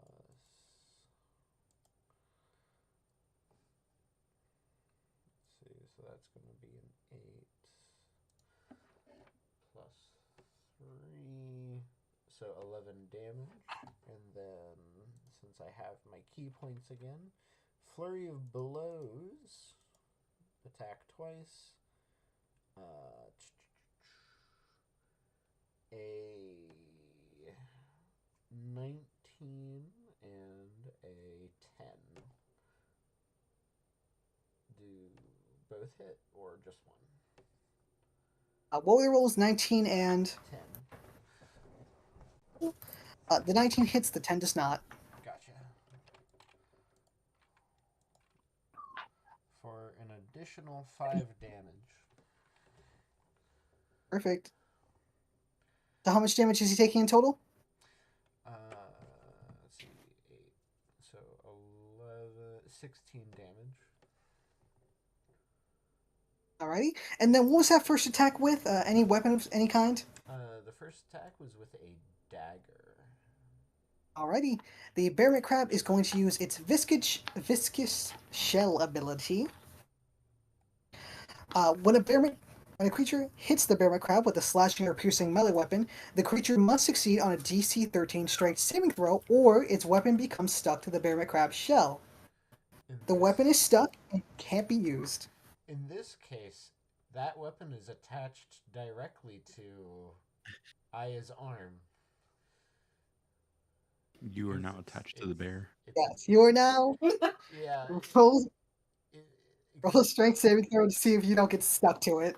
Alrighty. Because it's technically it's built directly into her arm, like hidden blade style. So you said strength saving throw? Yes. DC is 13. 4. I want to scream. I got a 12. Aya, as you swing on the Bearmint Crab, slicing its back leg, your arm, as it's kind of pulling back from the swing, it's stuck to the shell. As you attempt to yank it off, unfortunately, it is not coming off. Oh. And I'm going to look to the twins and I say, "You see, children, this is why we don't attach our weapons to our bodies." Yeah, they kind of just don't look at you while they're looking at each other, and seems like they're just making faces at each other, and then Shakia just sighs and turns around and loads her longbow to fire an arrow. Is that a pineapple? What is that? It's a light bulb. Oh, Is that a pineapple? I was like, why is there a pineapple on the bear? Yeah, she'll make an attack. Do I roll or You have to roll initiative, because I have to roll initiative for this Initiative. dude, because now he's finally getting into combat. she has a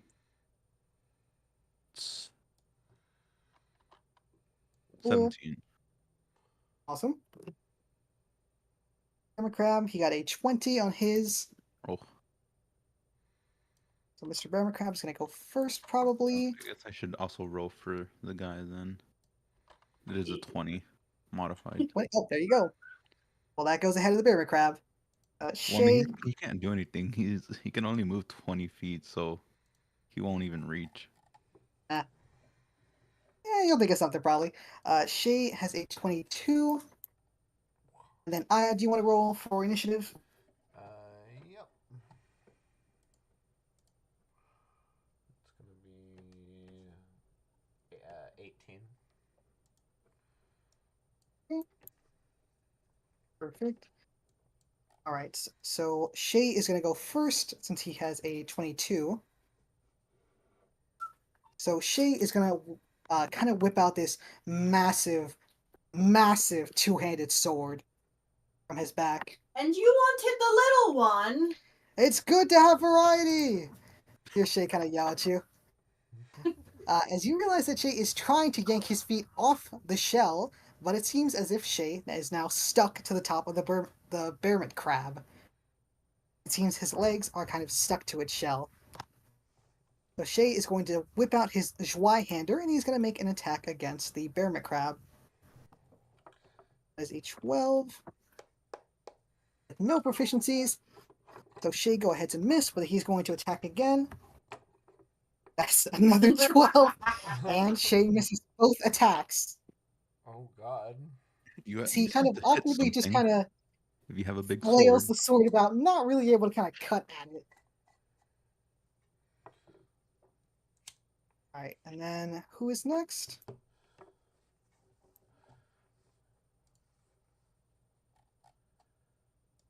I'm going to start reading my book of shadows. No.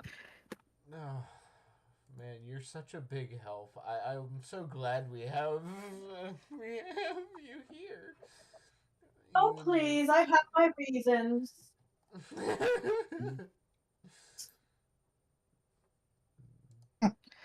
It's like, thanks for helping. Yeah. All right. For real, for real. All right. Bear Crab is going to go next. He has a 20. Mr. Bear Crab. The Sanctuary spell is still affecting Shay, correct? Yes. Okay. He needs to do his Wisdom saving throw. That is a 3. So he has to So either lose the attack or switch targets. And I don't know if he can necessarily switch to me since I'm being thrown around on his back. The Bear Crab foregoes its attack, but does not let go of Shay, as it seemingly only wants Shay for disturbing its sleep. I see. And that is the Bear Crab's turn.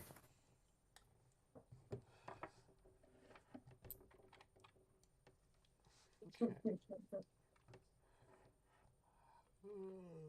Strength saving throw again. Yes. If you would like, you can spend an action to make a strength saving throw of DC 13 to try and pull yourself off the Bear Crab. Oh, there you go. Yeah, I made it. Hey! As she pulls away, Aya's just like, blasted creature. May you burn, or may may your Hey, you get cog foiled. shatter. As she attempts to attack it again with another sneak attack for 6 plus 6, 12. Does 12 hit? 12 misses. 12 misses. Okay. What's the little light bulb for anyway? Oh, that's so I can mark its initiative. Then Insincere Veronica, she would like to assist by using Firebolt. Alrighty. That's why. 6 plus 7, 13. Does a 13 hit? That misses. Alrighty, then that is my turn. Alrighty. Lisa, do you want to do anything? Yeah, Shaquille will. Wait, no, it would be Adi's turn first, actually.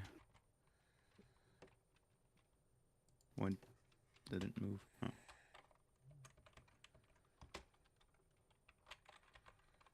Are diagonals 5 or is that 10? 5. 5? I lost count.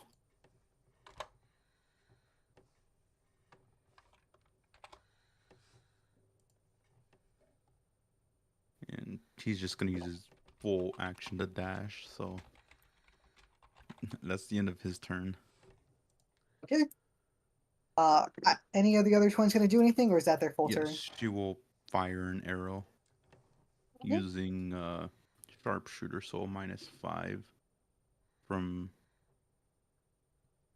uses. Oof. Yeah, I don't think a 6 will hit. Oh. The arrow just kind of And flings forward, but just misses and narrowly hits Shay in the leg. It's like, try killing it, not shooting me, please. that's the end of their turns. Alrighty, then it is back to Shay. Alright, and Shay is going to try and make an attack against the Bear Crab with a Zweihander. That is a 7. That misses completely. That is a 17. That thankfully hits. Finally. So Shay takes the massive sword of his and swings it at the Bear Crab and kind of cleaves at its leg, and he is going to take 2d8 of damage. Ooh, that's not bad. That is an 8.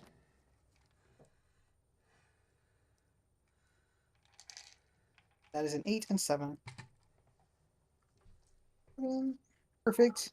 and Shay just kind of hacks off one of the legs. The bear crab roars in pain, but is still clinging on to Shay as it refuses in this death grip it has.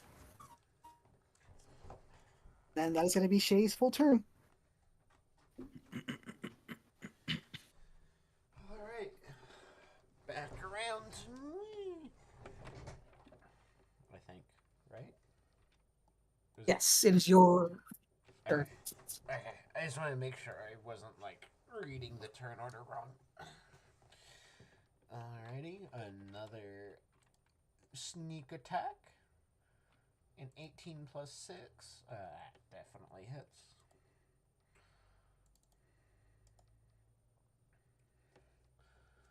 For a total of 10 damage. And Very nice. I will not be flurry of blowsing. And then strength roll to not get stuck. 10 plus 4. Thankfully, you are safe. Okay. Good. Alrighty. That is the bear crab's turn. He has to make another wisdom saving throw. That is a 7 plus 1. That is an 8. That is a miss. And then he's going to attack again with his bite. That is another 7 plus 1. That is an 8. Both 8s. So both of those miss. And that is his full turn. And it comes back around to the twins. Yeah, he's gonna move one more and make an attack. So he's attacking with his hand. How does that work for this? Well, Is his hand gonna get stuck? it might. I'm pretty sure an 18 hits anyways. Yes, an 18 hits, but it will not get stuck. It has to be slashing or piercing damage in order for it to get stuck. Yes. I'm technically doing it. It says necrotic. So it's taking necrotic damage? Yeah. Alright, how much does it take? Also, I need to recheck my thing. Am I doing the right amount of damage? I hope so. No, I should have been doing one more. Okay, I know, I was rolling the right one.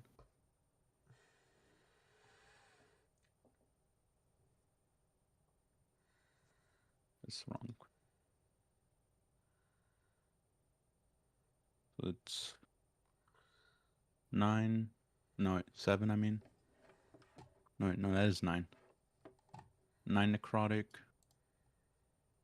And I think he gets 2 attacks. Perfect. As Yeah, far he as gets you're an able to extra tell, attack. this is on its last legs. One more hit and it will definitely die. Ooh, 19. 19! Yippee! There you go. Very nice.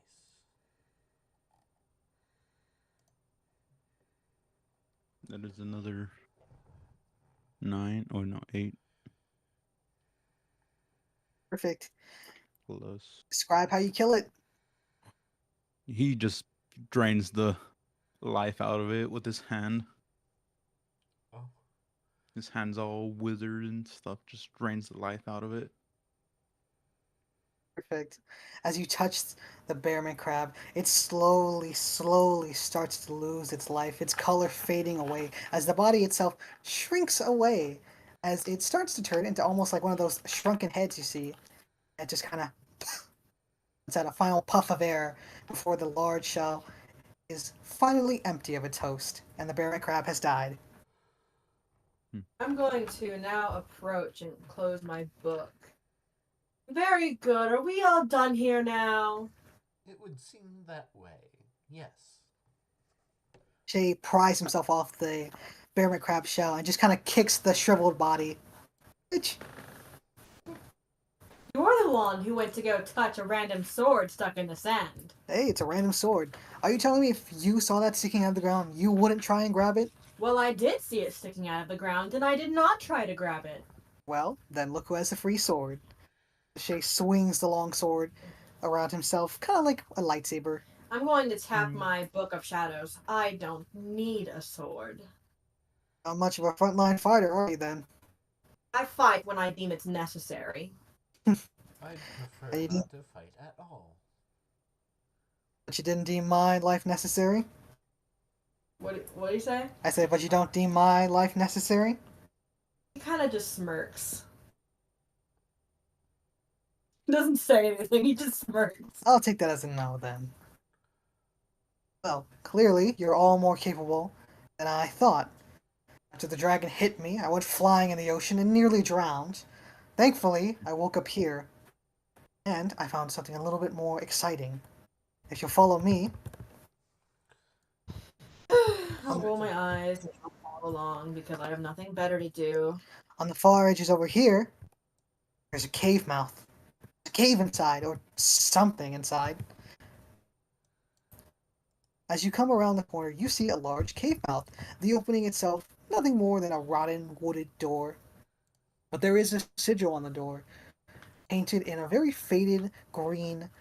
You see what seemingly tries to be the picture of a woman and jellyfish hybrid. Can I roll Arcana to see if I know what this is? Roll religion to see if you know what this is. Religion. That's a 10. Veronica? Could Veronica roll for religion as well? Yes, you can all roll for religion on this one. Okay. I'm only going to have Veronica do it since she would be the only one versed in that kind of knowledge. Yeah, neither of the twins would be first in that.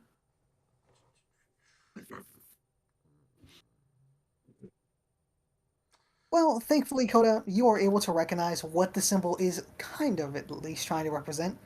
You remember it, at least the sigil somewhat, being from Calypso. She is the goddess of the moon, the maiden mother and mother of monsters. You remember that her divinity entails mostly stories of her kidnapping and slaying humans who have the property to become gods. Calypso is an old god. Oh, isn't this fun? And he turns back. Anyone here want to become a god? No? Okay, then we should be fine. Shay just kind of looks like a god. Veronica itches her cheek and she's like, "What do you mean by God? I'm not familiar with this rune." This, you see, and he'll kind of hold his hand up as he turns around, is the goddess Calypso.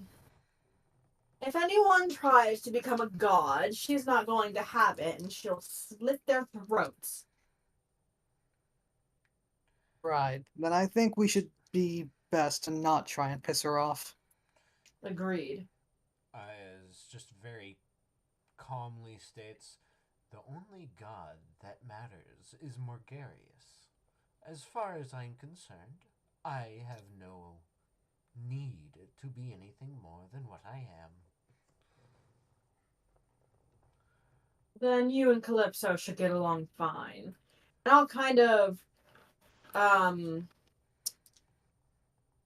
step back behind Shay a little bit. Would you like to do the honors of opening the door? Well, I guess I found it, so I guess I'll go in first. Shay kind of steps towards the mouth of the cave. His arm, made of gold and rubies, starts to glow, the infernal runes surging in power. Shay kind of looks at the arm, bringing it up to his face. Not now. This is important. And Shay just kind of ignores it as the arm fades in power. Well, guess I'm going in first. Maybe I should check for traps. And we are going to transition to our next scene. Oh.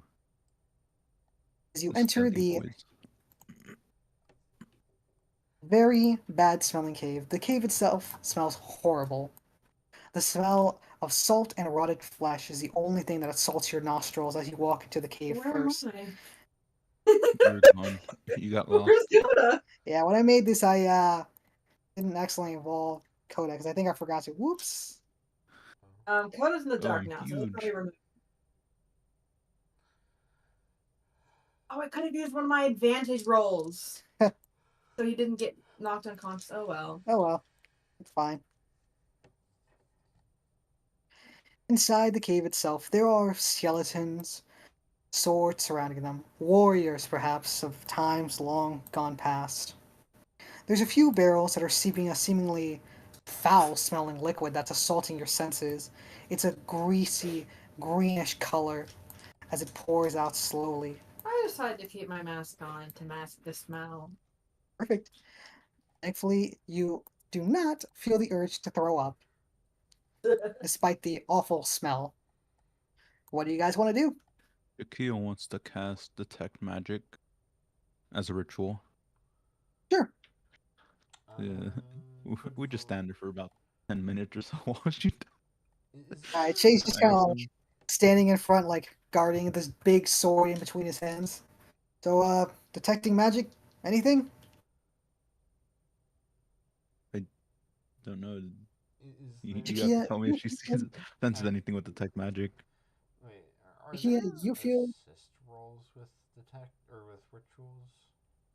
I don't think so. I think it's just I mean, I know. takes longer than using a spell slot. Yeah. Oh, I mean, I don't know if there's any assist rolls or anything you can do to shorten the time or not. Yeah, because Veronica has detect magic too, and that's just is one of the things that makes me think. But no, keep going. I'm so sorry. We could just make it shorter since there's 2 people working on it. yeah, Well, you said we'll say it takes like 5 minutes. You said they're skeletons, right? Sure. You don't know if there's anything ahead. There's Shay a is standing wall. in front, but he doesn't see anything, at least not that he's reported to you directly. I'm going to step forward. Sure. I'm going to roll perception. Cool.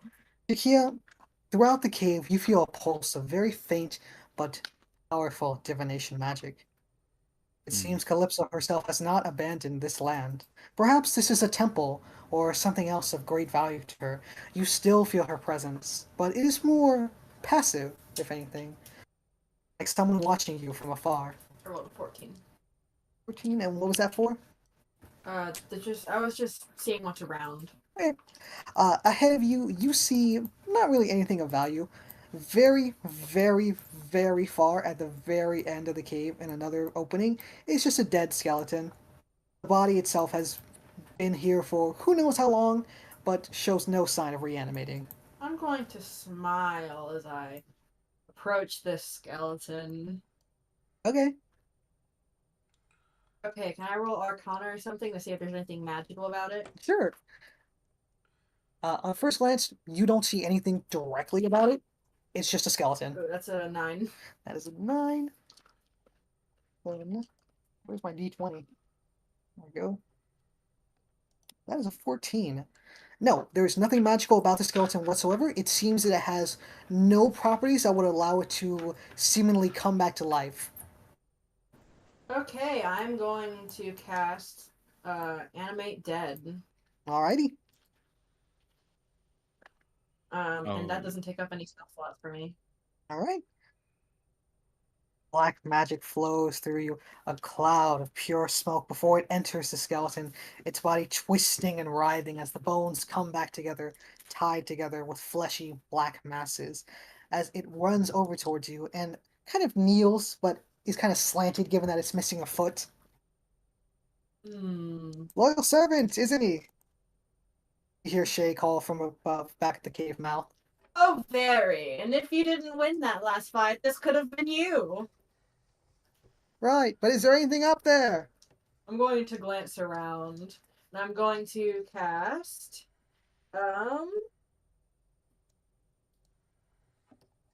Speak with Dead. Alrighty. Are you casting it on Myself. on yourself? You're casting Speak with Dead. Speak with Dead. Oh, wait. Okay, yeah, because I was gonna say it's like you're not dead. No, it's self. You grant The semblance of life and intelligence to a corpse of your choice within range. I get to answer the question you posed. Okay. It's already alive. Yes, but if you want, you can still cast it, given that it is not technically living; it is unliving, so it is still a dead creature. Okay, so She is just gonna kind of come up behind Coda, staring at the skeleton that he's reanimated. okay. I think. What questions do we want to ask it? What is this place? Well, obviously, this is some kind of temple of Calypso. The skeleton lurches forward as it points directly at Jakia. Worship Calypso. You wasted a question. You can ask 4 more questions. I didn't know there was a certain amount of questions. Oh, How was I supposed to know? I've Oh, never done this before. I look forward to the skeleton. Skeleton just kind of stares back at you. There's no eyes in its hole. It's just empty. Does any danger pose a threat here? It points to the eastern wing of the temple. Priest, thief, guard. Priest, thief, guard. Okay. You can ask 3 more questions. Are there any traps in this temple? No. Calypso stopped it. You can ask 2 more questions.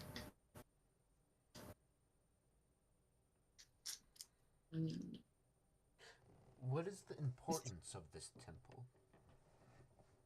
Worship. God damn it! You used the same question. The skeleton points to the middle of the room. A large statue of Calypso sits there, seemingly worn down and broken. Bring her back. You can ask 1 more question. Why do you want to return Calypso? Old god. No new gods. New era. That was your final question. The skeleton can no longer answer any questions you have.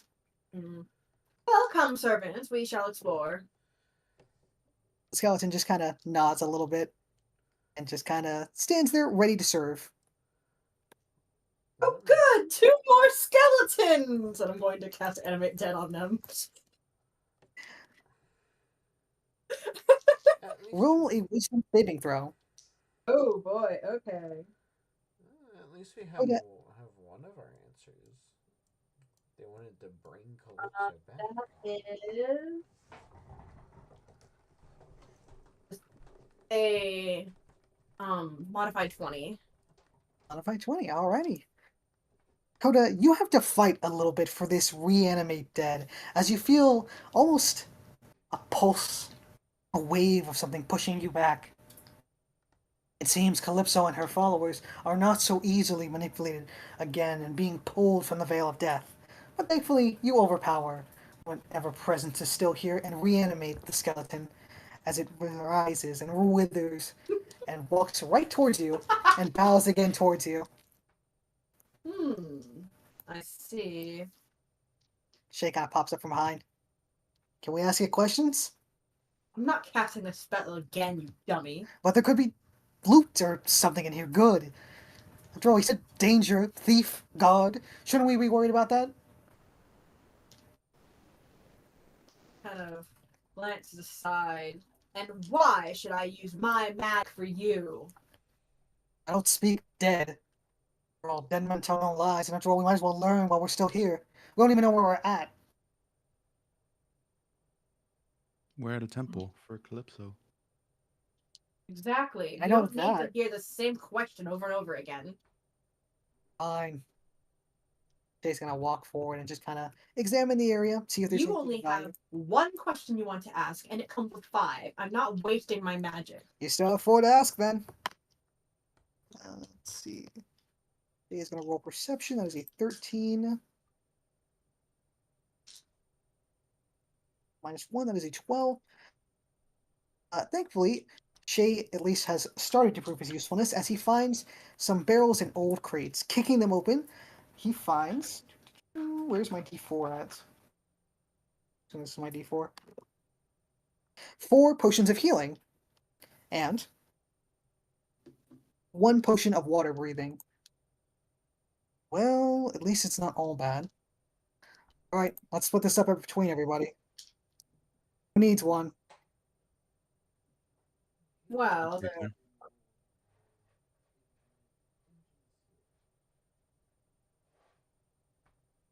And I will walk up and I will smile and take a potion. Shay just kind of reluctantly passes it towards you as far as you can, just kind of holding onto the glass handle of it. Here, And I take it. be grateful. Hmm. Shay walks over to the Engineer, Veronica, and happily gives a potion to her. Here. Oh, thank you. I really appreciate the generosity. Shay just kind of brushes past the skeleton, just kind of purposely hitting it with his shoulder as he Shoulder walks over check to the the skeleton. twins. Potion? After all, we don't know what to expect in here.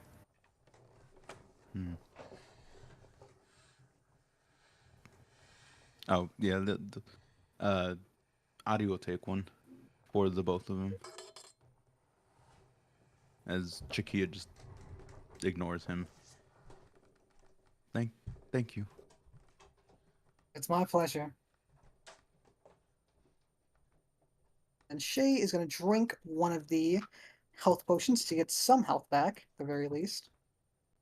Oh yeah, he got his ass kicked. Yep. Lost 10 health. Shay gains back 7 health. Perfect. Alrighty. So, what's the plan? Push further in, or should we just keep looking? I'm going to walk up to this skeleton here. Okay. I'm going to cast. I'm not cast. I'm going to do a. What roll should I see to see if Arcana? I guess. What are you trying to do? I'm trying to see if it's magical in any way. Roll Arcana.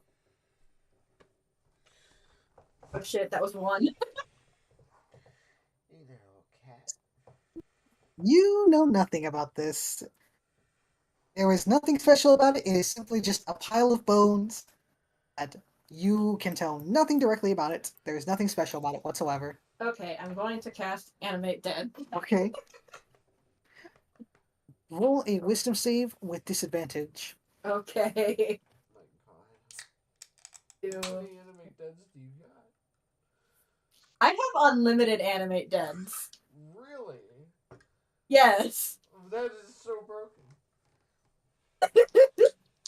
And it depends how strong these things are. Ooh, that's a wisdom? Yes. Okay, that's an 8. That's what you rolled in total, 8? Yes, that was a disadvantage. You attempt to bring the skeleton back to life. The black smoke swirl around its body before instantly it is vaporized and turns into a green mist that seemingly floats towards you, Coda. Green mist swirls around your face as you see a vision of Calypso. She stares at you. I'm pissed off the god already. She herself says nothing and simply stares at you. She has 3 faces, 1 in the middle and 2 on the side, all looking at you. She says nothing before the mist dissipates. Perhaps a friendly warning to not mess with her servants. I think I've touched a nerve. You, alive with the smoke? You didn't inhale it, did you? Oh, I don't have smoker's lungs if that's what you're asking. So, is it alive? And Shay kind of walks over to the skeleton and kicks it.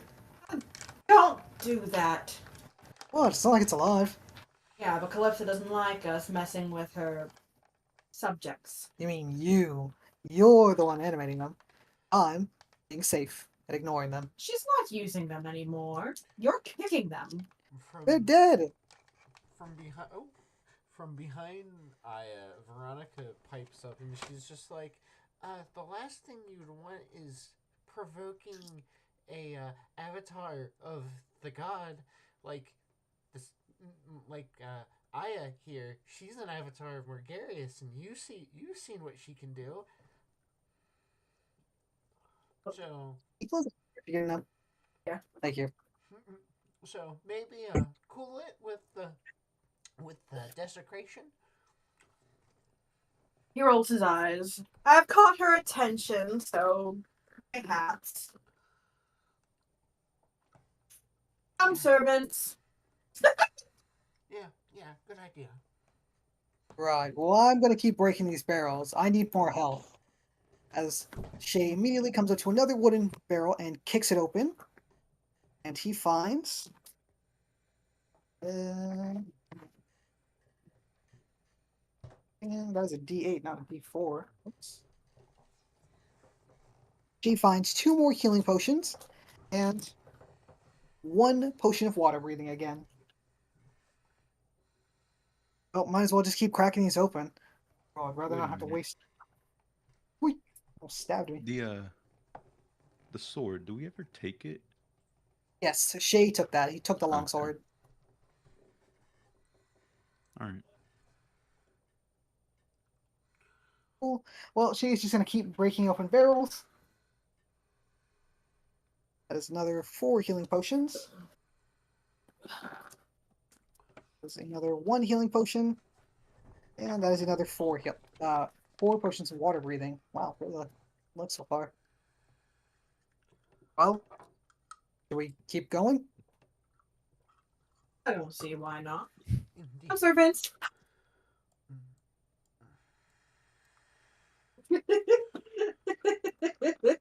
And he's going to step over the skeleton. While you're at it, why not grab yourself a new foot? The one with the broken foot walks over to the one in the middle and just kind of nonchalantly picks up some of the broken bones that she kind of turned to dust by kicking it and just tries to attach to the best of his ability, but it just kind of continues to just fall off. It's clear it's not going to attach.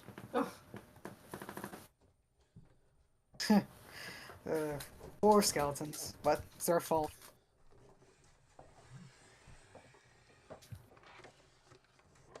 Jay's gonna cross over the little wooden bridge. And before Shay stands a massive wall of stone. Another sigil of Calypso that you see, Coda. Can I roll Arcana? What would I roll? Religion, Arcana, History? Roll Arcana. Ooh, that's going to be a 22. 22, very nice. Coda, you feel a pulse of magical energy coming from the door. It is powerful. It's clear that this door itself has been sealed off by Calypso herself. Clearly, there is something inside that she wishes to protect. He ponders on it, and then he steps back. Do I know how to open this door? You can try. You can roll Arcana to see if you can somehow dispel the magic on the door.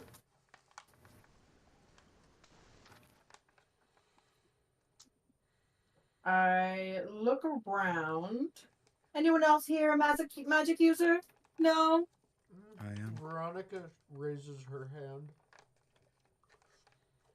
Oh, by all means, come ahead, lovely. Why don't you have the honors? Shay raises his hand as well. Kind of versed in magic, to some degree.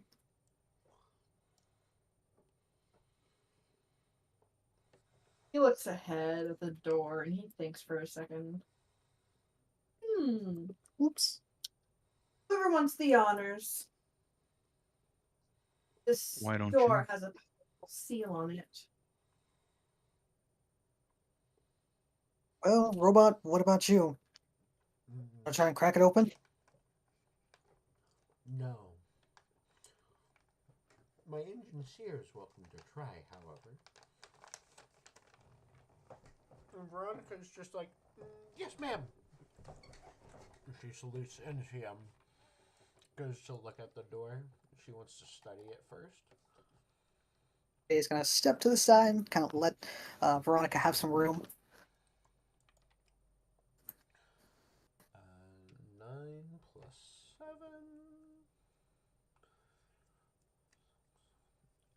17. Alright, door roll a 10.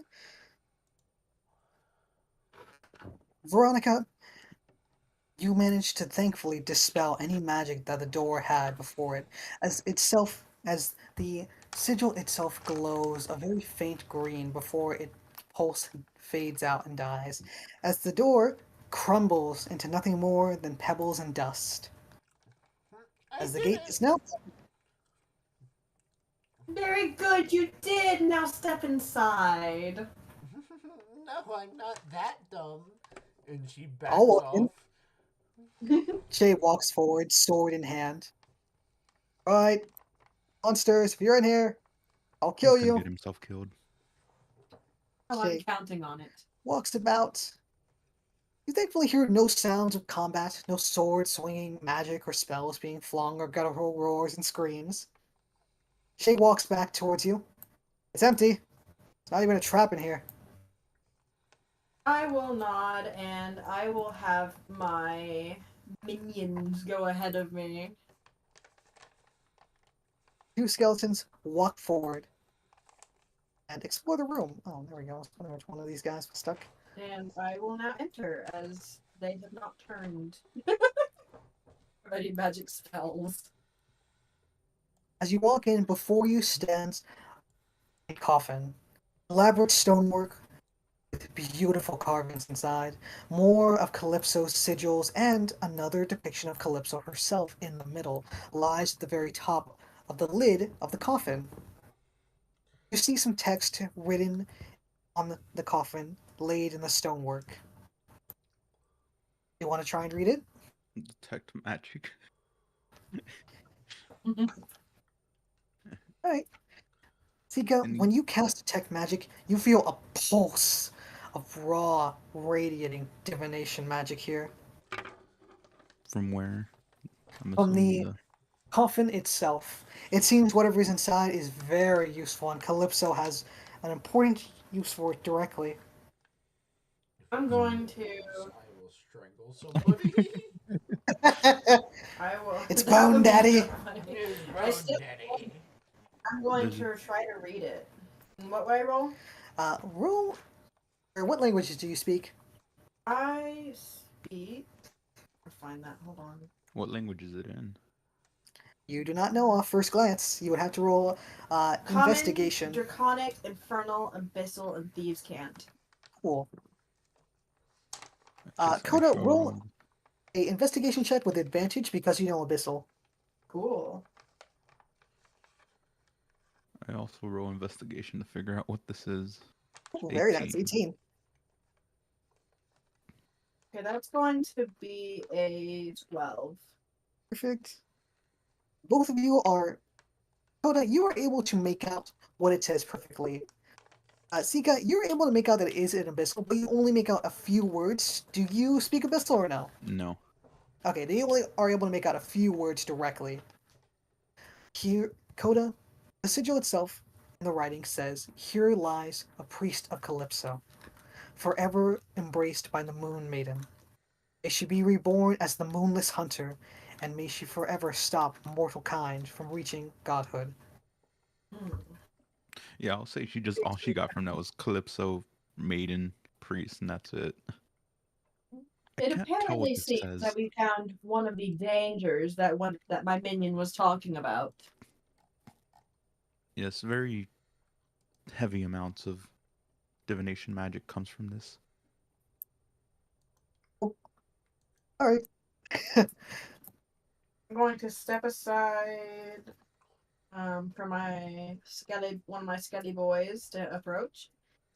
Oh, you're opening this. Open this coffin. Oh, let me. Alrighty.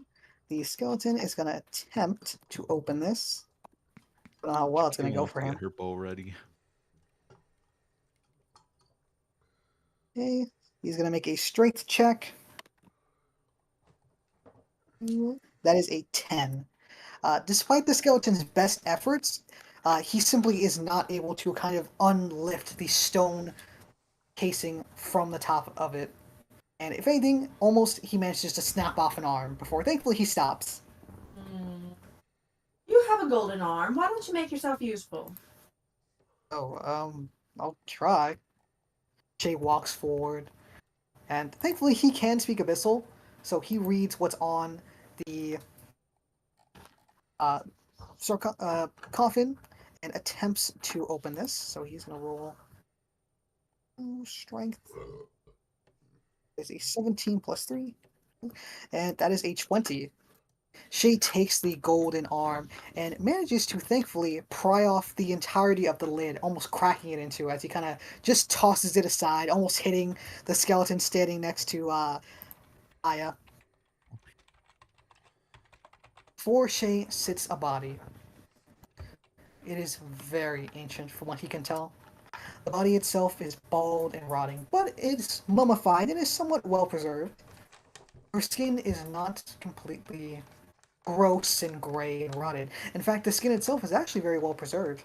It's clear that she was a young elven woman. Around her neck, Coda, your eyes flash as you seem to see a amulet of constitution. Hmm. And I'm going to roll insight to see if there's any danger. Very well. Does detect magic show that it's coming from that amulet? Yes. Ooh, I rolled 21. All right. You are able to tell that if you were to attempt to steal this from the priestess's body, that likely Calypso would retaliate in some sort of way. I'm guessing that goes the same for trying to use animate dead. It seems like it would be very difficult in an attempt to reanimate the priest herself, as it seems that a high priest of Calypso would not so easily be pulled back from the veil. Can I roll perception to see if there's anything else? Sure, you can see what she might have died of. As far as you're concerned, her body is pretty much almost untouched and is even unravaged by time. Okay, that is a 17. Right? Yeah, 17. Alright. You're able to see that upon the priest's face, around her mouth, and kind of dribbling from her cheeks, is some sort of dried white foam. It's likely she intook a poison and died very slowly. While it may not have been painful, it was certainly no cakewalk for her. That's unfortunate. Right, well, we want to try and grab this thing, or? It wouldn't be wise. What is it? An amulet. Looks nice. It's in the shape I of can a tell heart. it's an amulet. I can tell it's magic. But what is it? Well, It's an amulet of constitution. You say constitution? let's say health. It's an amulet of health. She perks up at that. It's nothing I would touch, though.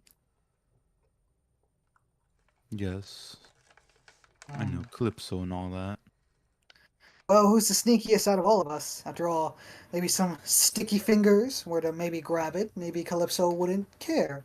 Maybe it flies under her nose. This is a high priestess of Calypso. And she seems to still wander these halls. I would highly discourage any pillaging of her subjects. Oh, you have a point. Aya thinks about it and she's just like, I don't know if I could hide myself from unnatural eyes.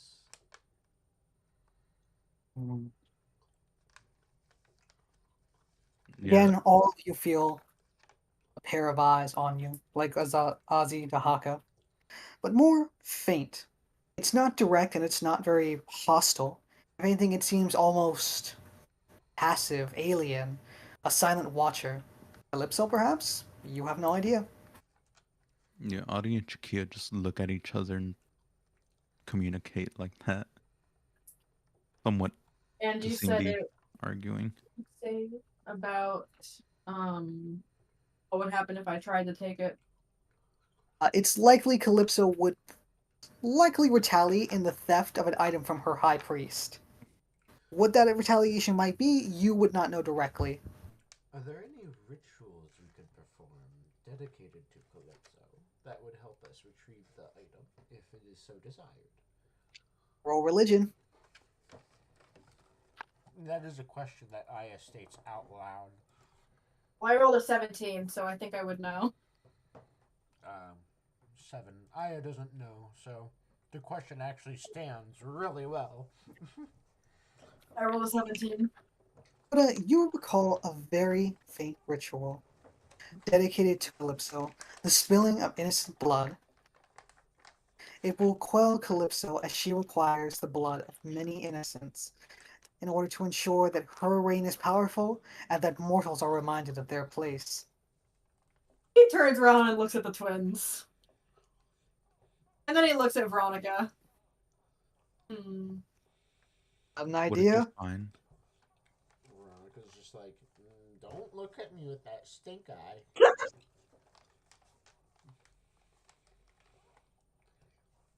I ain't your plaything. I don't know what I'm thinking. I'm thinking. I'm thinking,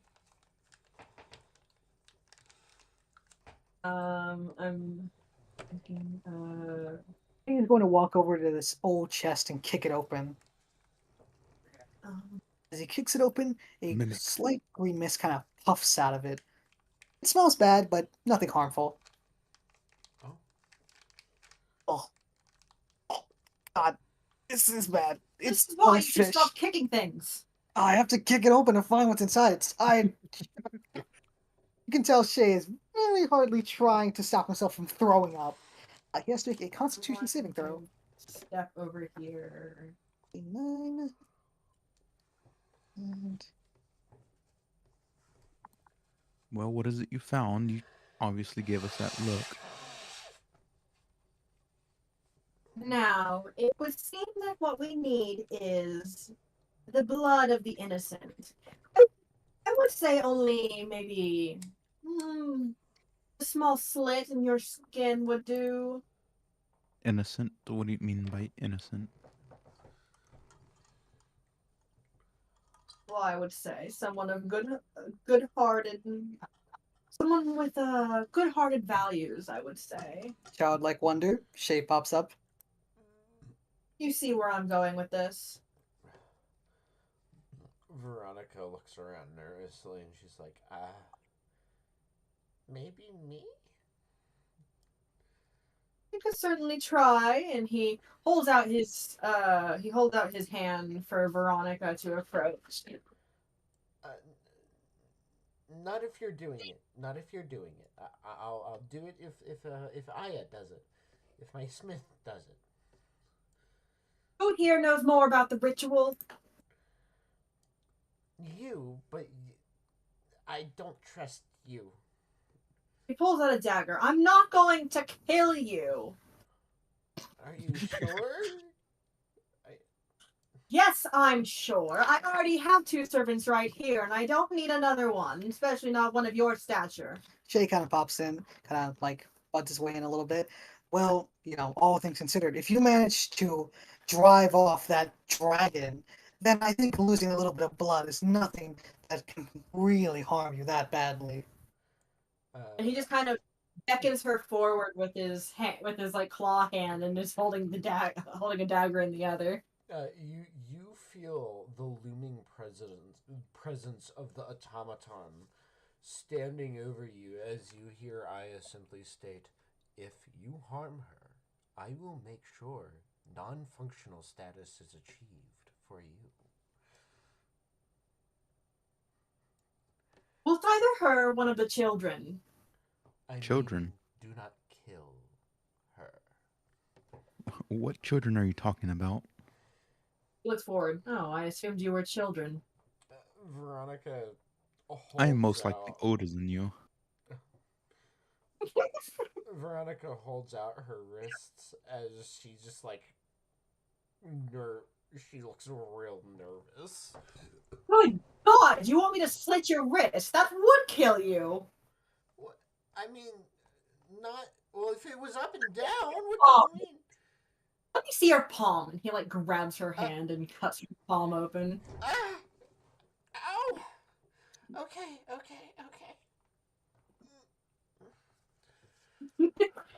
And he does whatever the ritual needs. As the blood drips out from Veronica's hands, it slowly, before it stops on the ground, lifts and slowly starts floating towards the priestess. He looks ahead at the priestess and he smiles as he approaches. Can I roll to see if it's safe now? The blood itself turns into a faint red mist and enters through the nostrils of the priestess. She lets out a tiny shudder as if she were once alive still, and she rests back in her coffin.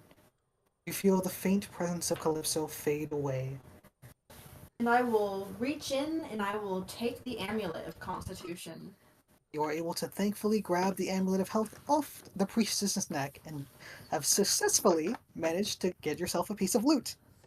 And can I attune myself? Do I have to attune myself to it? No. All you have to do is just wear it. And I'm going to put it on over my neck. Thank you. You've been a great help to me. I believe that has 10 health, right? It is an amulet of health. Your constitution score is 19 while you wear this amulet. Oh, It has no effect on you if your constitution is already 19 or higher without it. I guess that wouldn't have been useful for me. Yeah, well. I mean, Shay just did find a bunch of health potions, so even that, it's like, even if somebody's like on the brink of death, just shove it down their throat. Yeah, Jakia just... could I have that? He looks down and he's no longer smiling. Who's the one who performed the ritual?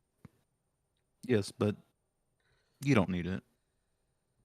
You don't know what I need, and he'll walk past her. She wants to attempt to pickpocket that thing from him. To sleight of hand it from him, if possible. Roll sleight of hand. Coda, roll a... I'm wearing it around my neck, so would that be a disadvantage? Most likely. Well, he's coming from behind to pick it. As far as you're aware, you don't have, the aware that he's trying to yank it off you. She's just asked for it. So it'll be a neutral sleight of hand check. Coda, roll just a regular d20. That is going to be a contested check. Well, wouldn't hers be... oh, well. Zika, you try to grab the amulet off Coda's neck, but as you are about to lunge over, you end up tripping over the massive sword of Shay and just kind of fall face first into the mud. I look back and I kind of smirk. Did you really just try to pickpocket me? Shay grabs Zika by the back and just lifts her back up and plants her on her feet. Well, not the best attempt, but I'm sure you'll do better next time. Minions, keep a close eye on this one. Yeah, Chiquilla will speak up, just like, stop talking to me while I'm trying to do things. And just walk off.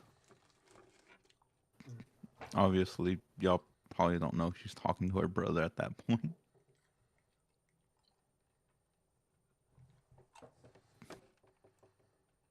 Skeletons are going to follow after her. As they follow the previous command that was just given to them from their current master. Yep. Yeah, she sighs while they just follow her. Like, She's just going to run out.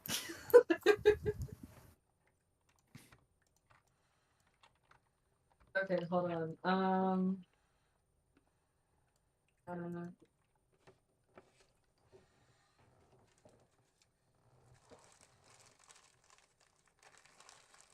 what is this thing like right here? Is that like a lip or is that just... Like a little raised edge. Not that big though. Just kind of like steps. Yeah, basically. It's like 2 feet. It's like 2 feet like above. No, that's like half my height. Yeah, you might have to roll dexterity just to actually get over this thing and not fall again. Your clothes are all like muddied and ruined right now. Forget how to work this. How do I add the health to myself? It is basically... 10. Oh, I was just joking about the dexterity thing. You don't actually have to roll that. Yeah, she just slowly tries to go down. Your level. So if it's... So, like, since it's a 19, it's going to be 4 times 5. And that would be how much health it gives you. Though you have to make sure that you're calculating that correctly. I think I get 10 more health. We can always look at it after session. Okay. Yeah. Does Chiquilla see anything in this room? Now, it's well lit. The torches themselves have not gone out, despite the kind of weary age they have to them. But if anything, it is very nice. And yeah, she'll just keep walking until she notices something just pissed Right. off. As you round the corner, you find strewn limbs about before what seems to be an opening. Two large pillars opening up to a large pool at the end of the cave. A sword sticking out from it. There are strewn limbs about. An arm, a leg, a torso here and there. The skin rotted and black. The body's bloated with another batch of that green mist that you had seen earlier affecting Coda. And from the chest, that shade kicked open. Mm. Sikia, go ahead and roll perception with advantage. In fact, actually, everybody go ahead and roll perception with advantage, as you are about to almost enter the kind of wide pool that sits before you. Ooh, I That is got a 20 modified. No, that's not perception. That's a 21 modified. Perfect. gonna bring the skeleton here. Okay, who is rolled higher than 20? I got 21. Yeah, I got 21 as well. And Perfect. a 20 and a 21. Let me reroll Okay. for Veronica.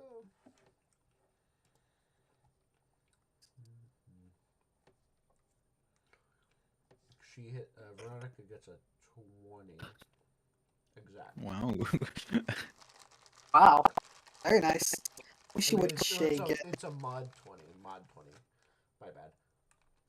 You know Everyone what? with the 20s. And I will say this for future notice. Remember, I have giant flaps on my head that the necklace is probably laying under. Well, I mean, it depends on how far the flaps are laying down. They're on my shoulders. Oh, there's some pretty big flaps. Yeah. Well, hold on. I don't know how tall your character is, but most likely it's tall enough to where it would have given disadvantage on the trying to steal. Oh, it's like a child trying to like go after a parent. Just hang on to the leg. Look at his flaps. Yeah, there's some pretty big flaps. I'm going to tuck the amulet into my armor. Okay.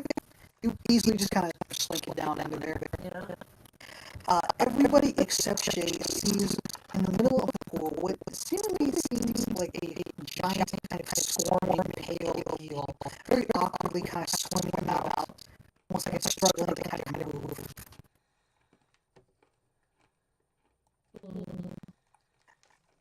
As all of you, except Shay, start to slowly piece together the wider picture of what this is. You see what looks like a malformed alligator. Its wide head and missing eyes, where its arms and legs should be, have all been replaced by nearly 8 different arms, each ending with a spike. At the very back, you see a large segmented tail with one massive stinger at the end of it. As you see, directly in its mouth, is another arm. As it's munching on it very silently, as it seems to notice your presence, but it's not trying to act on it. Mm-hmm.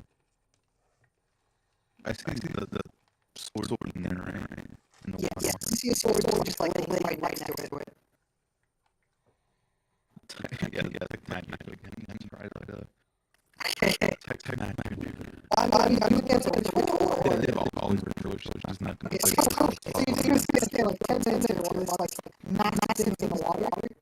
She's magic. She doesn't care. That's like that. Should we get one of our hands back a little bit? If it approaches her, she'll keep us that high, but does it? No. While you're back, you see that it pauses while it's munching down, but it's not directly trying to attack you. If anything, it seems like it's trying to just kind of preserve itself and not act unless it has to directly. Mm-hmm. You can see this thing does not have eyes, where its eyes should be just skin. It wants to see you. There's like a grown you just kind of follow the water. There's anything there. I mean, the thing. Some piece abomination. I don't know. to the left. You have to like get that thing. Weird. Don't know what I wanted, but Well, if anything, I mean, I really want to touch souls, which means really is. Do it. That one got rather quick, did you? It's always run up, when you're stuck on that giant animal trying to break my leg. Well, the short one says it's something in the water. There's a sword in there. I could perhaps try and retrieve it. I'm not going to say the water is itself.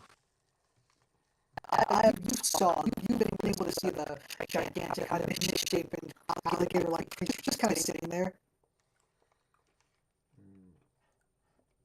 Would there Everybody except there. Would there be any chance of stealthing my way around it? You can certainly try. There is a little bit of kind of cliff edge, like right over here, that's leading towards the sword. There are a few barrels that you can kind of stand on if you tried, but if you fall in the water, it would most likely try and attack you. Okay. She's going to attempt. Would that be either acrobatics or stealth or both? Roll acrobatics. Okay. 15 plus 12. So like That passes. 27, yeah. Yeah, that pretty easily passes. You're able to thankfully hug the wall and just kind of slink your way across as you jump across all the barrels themselves. And thankfully, you are right at the front of the sword. The handle, thankfully, facing towards you. The skeletal hand that was attached to it still has its death grip on it, but if you try, you would likely be able to retrieve it without the creature inside trying to attack. She will attempt to do so. Perfect. Roll sleight of hand.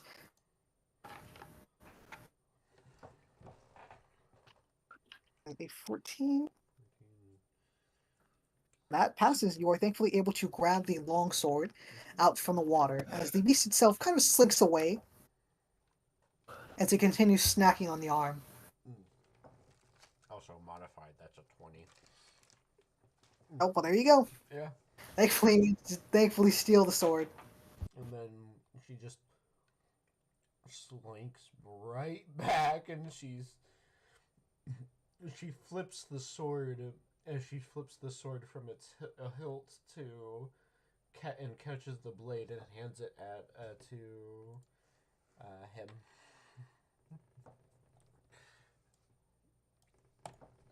Oh, you're giving this to me? Is it magical? Yes. Yes, you are the one who told me to, or who said that I could try. So I only naturally assumed that you would want it. Beautiful. Well carved. Shay takes the sword in his hand and kind of swings it about a little bit, almost hitting Sikia, but thankfully has managed to miss. Oh god, this girl is getting like fucked over. Here, little one, do you want the sword? Yes. Oh, you seem give a me. little pissy.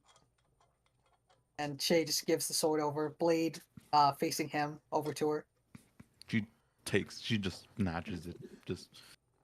Are we done? Let's go. I think that's all this place has to offer. I think it's best if we leave. I would agree. He kind of looks over with like a pissed off, pretty look. Oops. I am only doing my job. Well, that was pretty successful, if you ask me. Yeah. Now I have skeleton minions. And an amulet of health How as long well. does that last? That lasts 24 hours, but I can recast it. On the same ones? Basically, I can keep them as long as I want. Perfect. I'm going to do something very quickly. I love the rules of Animate Dead because it's you can only make 2 at a time, but you can keep 4 at a time. My Animate Dead's kind of broken. Yeah, unlimited uses. This is not broken at all. at some point you're gonna have to resort to swarm mechanics. I'm just gonna be honest. An army of dead. Exactly. It's the best way to simulate an army of the dead without taking up like a million turns. I had to learn that one the hard way when I had an army of undead rats. Oh, wait, it says once you do so, you can't cast it in this way again until you finish a long rest. Well, remember that for next time. Yeah, we'll say that my hero just kind of snatched that. Yeah. Alrighty. You all thankfully head out of the cave, bolstered with new amounts of health potions, water breathing potions, and thankfully a sword and an amulet of health. Very good.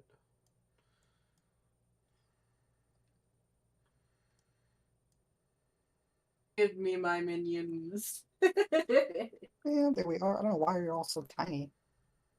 Well, it's because the map is a lot bigger than actual squares are. Yeah. We're over here. Because, yeah, if you zoom in closely, we're taking up like 4 squares. Cool. Then that other party just disappears as you're all back. I'm just gonna bring back 2 of the skeletons. Cool. Well, thankfully you safely exit outside the outside of the cave and are back at its mouth.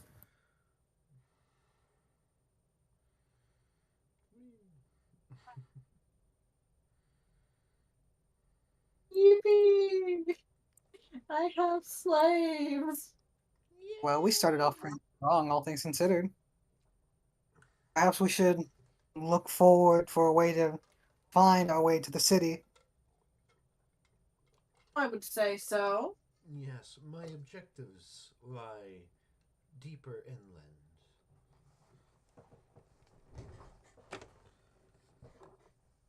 Very well. Jay's gonna walk past all you guys and just try and find some way to get off here.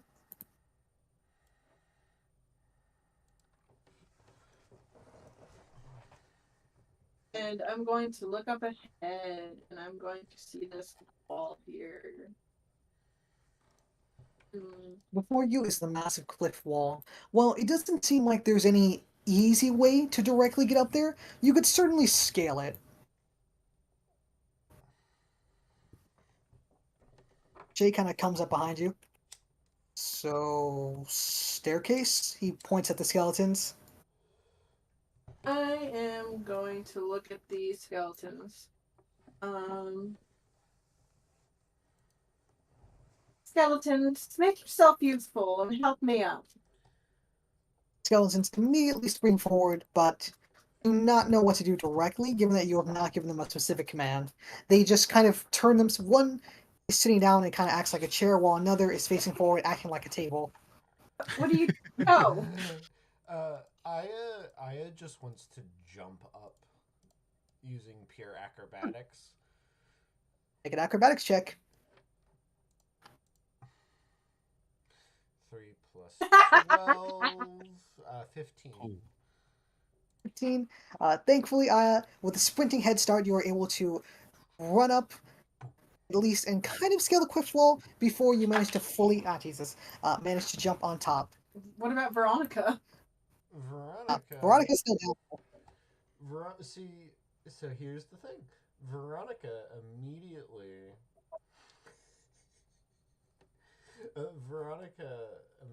pulls out a small pack of rope and she throws a loop up to Aya, and she's like, "Find a nice sturdy rock, okay, Smith?" And you just see Aya give her a thumbs up as she silently goes to work, giving you a nice rope up. I'm going to look at the skeletons and I'm going to shake my head and pinch the brow where my mask is, where my brow is on my mask. And I'm going to look ahead. Honestly, Make yourself useful and become a staircase. The two skeletons immediately spring up from their positions and run towards this cliff face. One stands facing forward, their arms outstretched, and the other steps on top, again stretching their arms out, forming a kind of makeshift staircase out of them. And I'm going to climb up, and then I am going to reach my hand down and reach for them. Now get up here. The skeletons grab each other by the ankle as you manage to thankfully pull them forward. Bruh. I know. Veronica scales the rope, and then she's just calls down to everyone else, and she's like, "Unlike Miss Prissy Prance over here, we got a nice rope for y'all." I can't Yeah. have anyone damaging my servants now, and you're very uncouth with your Language? nicknames. Oh. Drake can't I fly, suppose. can it, right, Louis? No, it can't yet. Okay, you're gonna have to figure out how to get that Drake up there. Yeah, I was assuming just tie ropes around it and yank it up. Oh, I guess Hoist pulley it up. system. I mean, it depends. Does it have like any opposable thumbs? No, Well, it's like a Ooh. lizard, except bigger, and I don't think it's good at. Oh, it's not good at climbing stuff like that. Shay is gonna hang back with the bearmint crab as he takes out his short sword that he has gotten, and he's gonna try and attempt to carve at least a piece of the shell off. Let's see, 15. That is gonna be sleight of hand. Yeah, the other two, the twins, are gonna just tie ropes around it and hopefully try to yank it up, hoist it up Okay. once Shay they get up manages to there. cut himself a pretty big piece of the crab shell.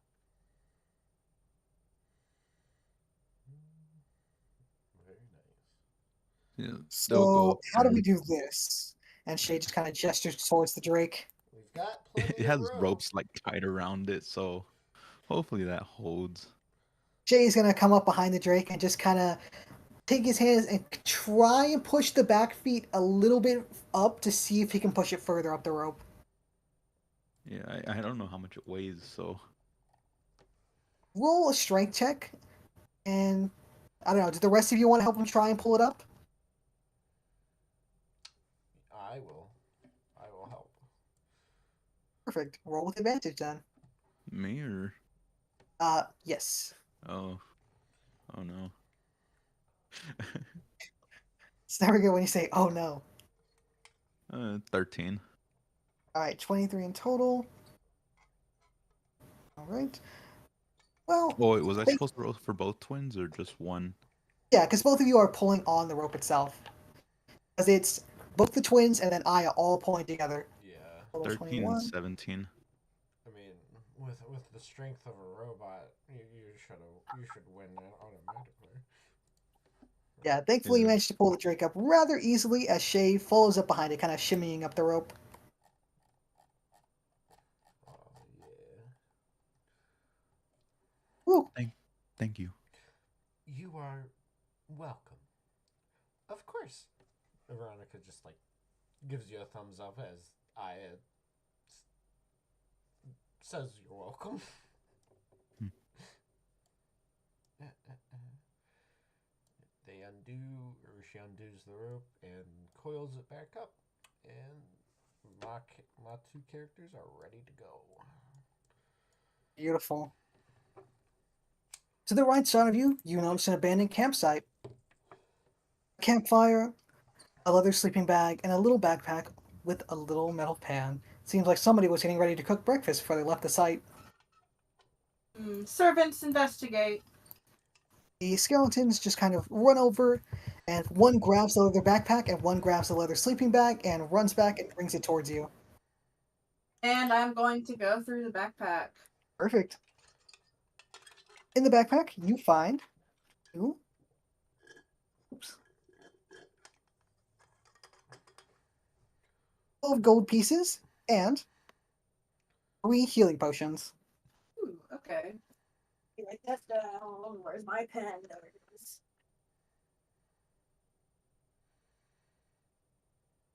And how many potions? 3.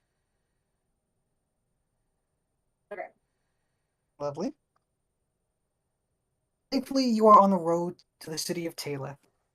The road itself likely will lead to some path to Talith, or some other city, likely. Well, shall we continue on? Might as well.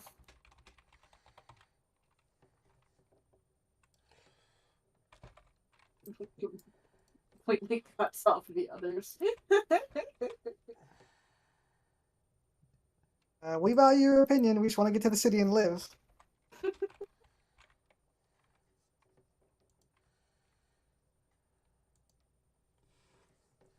Alright, and then we'll see everybody is walking to the city. You basically handed me minions and health on a gold platter.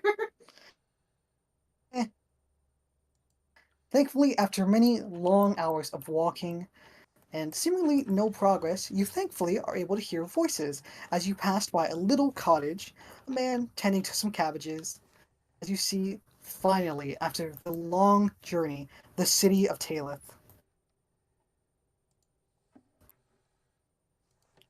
There we are. As you're about to cross the bridge, you see a very skinny orc wearing makeshift armor crafted from bones, trying to get into the city, seemingly being berated by one of the guards. Oh, come on! You know I'm supposed to be in there. I have documents. I'm allowed to go in there. A large ogre mercenary steps forth, his booming voice. Piss off and back from the gate. As he grabs the little orc and squeezes him. Ah, that hurts! You're crushing my bones!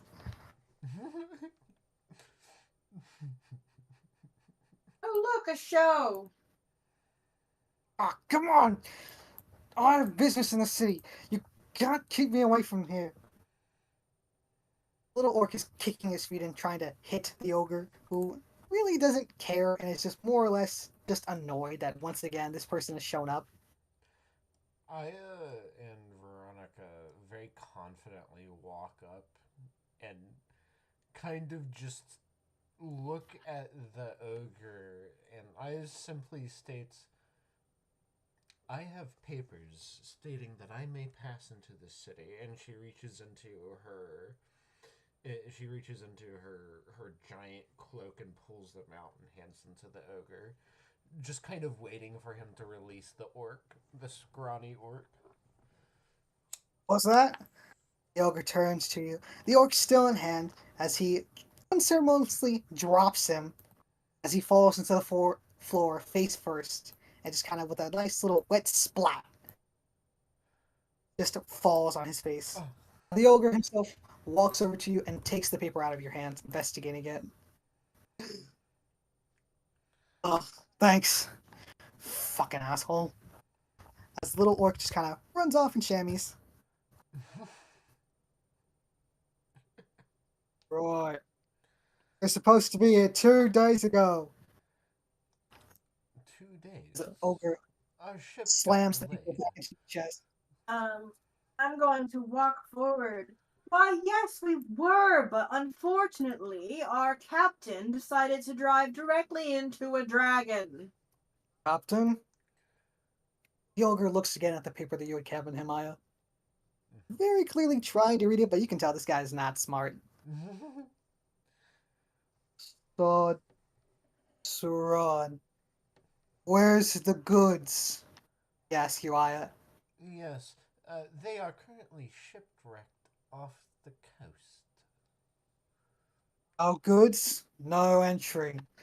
And I'm going to walk forward and I'm going to rest my hand on his burly arm. Well, surely we could work something out, couldn't we?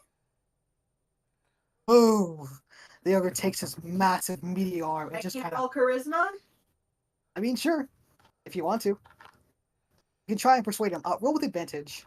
Okay. Because this guy is dumb as bricks. I was about to say, we're the only ones who know the location.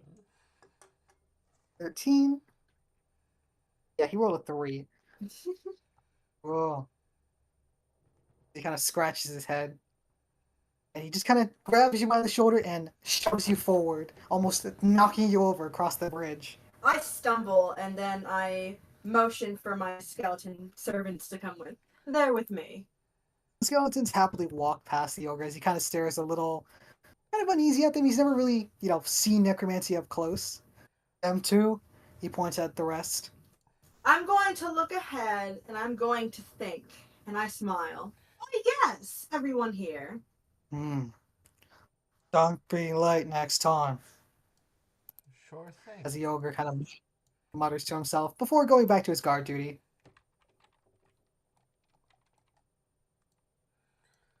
A ballista is aimed at you right as you are about to pass the city gate.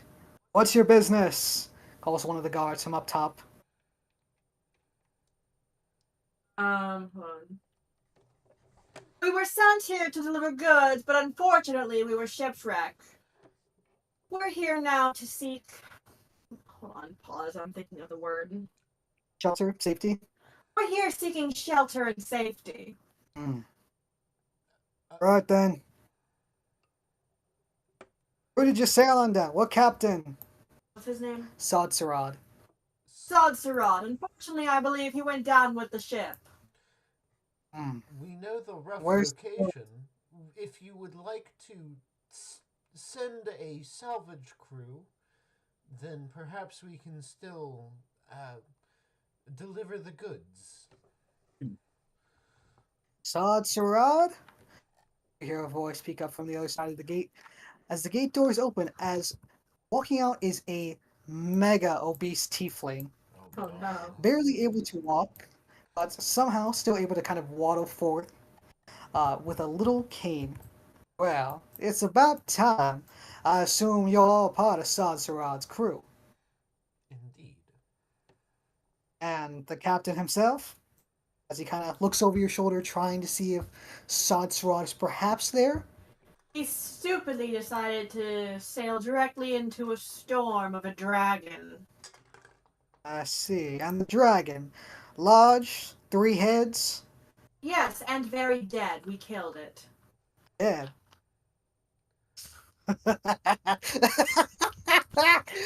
Are you serious? I have to throw a party in your honor.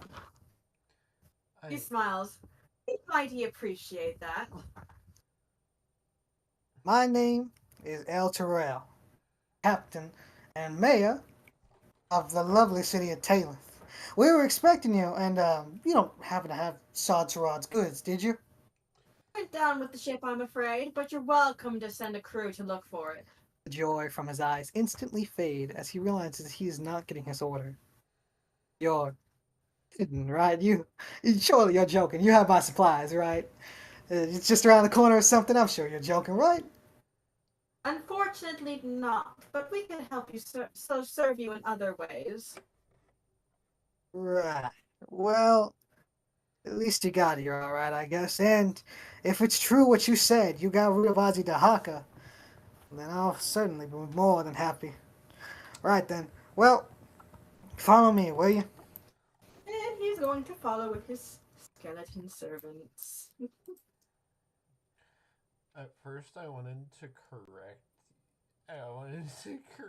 you, but then I realized, no, maybe keeping the lie that we killed the dragon is better. Thank you, Dakota. He just smiles and looks at you, rather smugly. Well, as I was saying before, my name is El Terrell. I'm the mayor and current captain of the guard of the city of Talith. Good to have you folks here. It's about time. I assume you're all part of the crews that I hired for the attempts to reach the Maelstrom, Eleanor Valen and his treasure. Indeed. I guess that would be us. Beautiful, beautiful. Now, about your payment. Now, mind you, I would have paid you more if you had actually shown up with the goods, but I suppose I can still pay you for something, though, mind you, it won't be as big as a payment as I promised. And I'm going to walk forward and wrap arm around his shoulder. No, surely. I think we deserve the full payment. I mean, we did defeat the dragon that's been terrorizing your ships and all. And I'm gonna roll charisma. Alrighty. Okay, hold on. Could I assist in that? Certainly, if you'd like. Um, uh, That's gonna be 520. Oh, Well, damn. never mind. That is no assistance needed. He believes you. Well, I suppose if you really did kill Ozzy Dahaka, then I'm more than happy to make sure that your pay is what we agreed on. How does 1,500 sound altogether?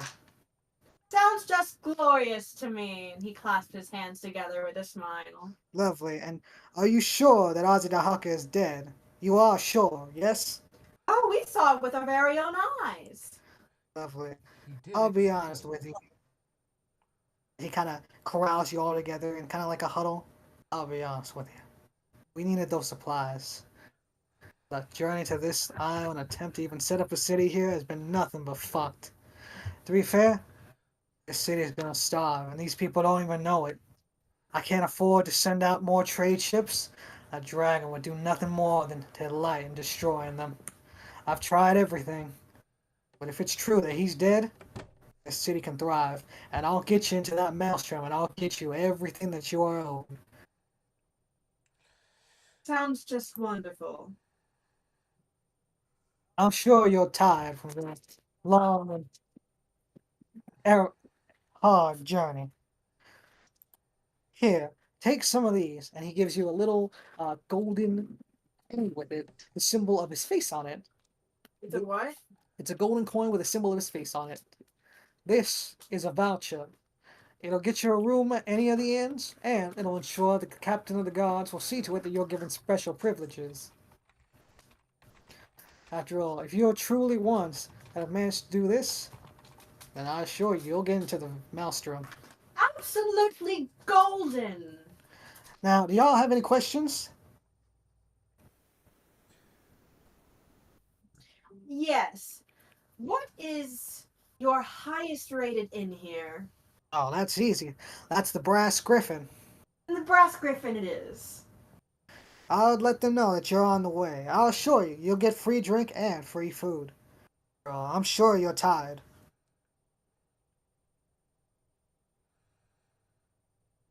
And he just walks off.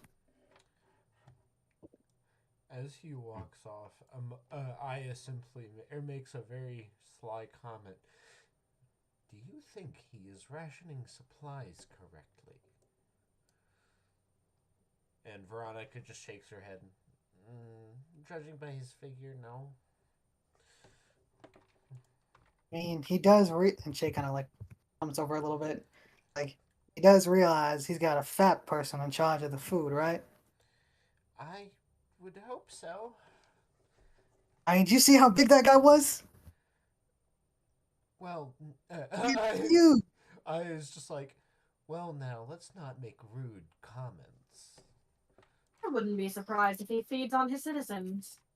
Seriously, that guy was huge. He was like the size of a whale. Maybe the size of the dragon. I don't know about a whale, though. Whatever that is. And Aya just walks on.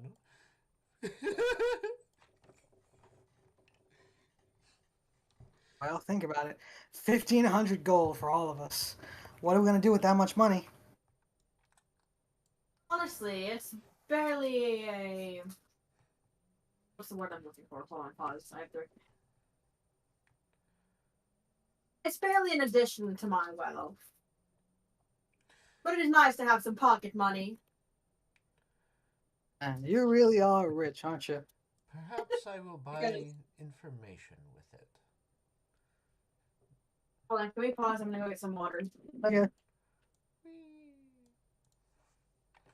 It's like, finally, you guys have finally made it here. Yay! Woo! How are y'all feeling so far? I'm loving it. Yeah, Hold good. on, before I catch up. Which sometime after session, I will need to talk to you a little bit more about my character's goal here, and like setting up some sort of lead or some sort of lead that'll help me get to the person that is important to why I'm here. Yes. In a way, it's going to be like a investigation. Perfect. I think definitely by next session I will definitely have something for you. But I think I can if we feel like it, can kind of sprinkle something in if we meet some of the factions. Gotcha. That works. Luis, how do you feel so far? Oh, wait. Let me finish chewing. I was confused for a second.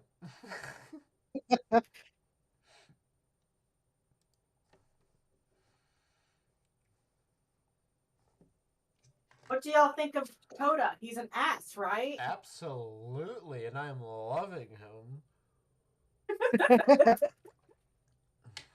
Yeah, so far so good. Huh? What I did like it. Louis say? So far so good. But yeah, so far the twins have been arguing a lot. Friends have been arguing. Yes. Oda's being an asshole. Ones are arguing. Shay's being dumb as fuck. So first thoughts. Thankfully, no one's like died. Yeah. First thoughts on Robo Girl and her engineer companion. Super fucking badass. Oh, thank Really, you. yeah, she's pulling her weight for sure. Oh yeah. I have this tendency to accidentally make really powerful player characters. So, and Thank fucking paid off. yeah, this is gonna be it's gonna be needed. Yeah, especially since that was the first, big bad evil guy that you kind of discovered. and gave brain damage. Yeah, and you gave him brain damage. First fucking session. We aren't even on session 1.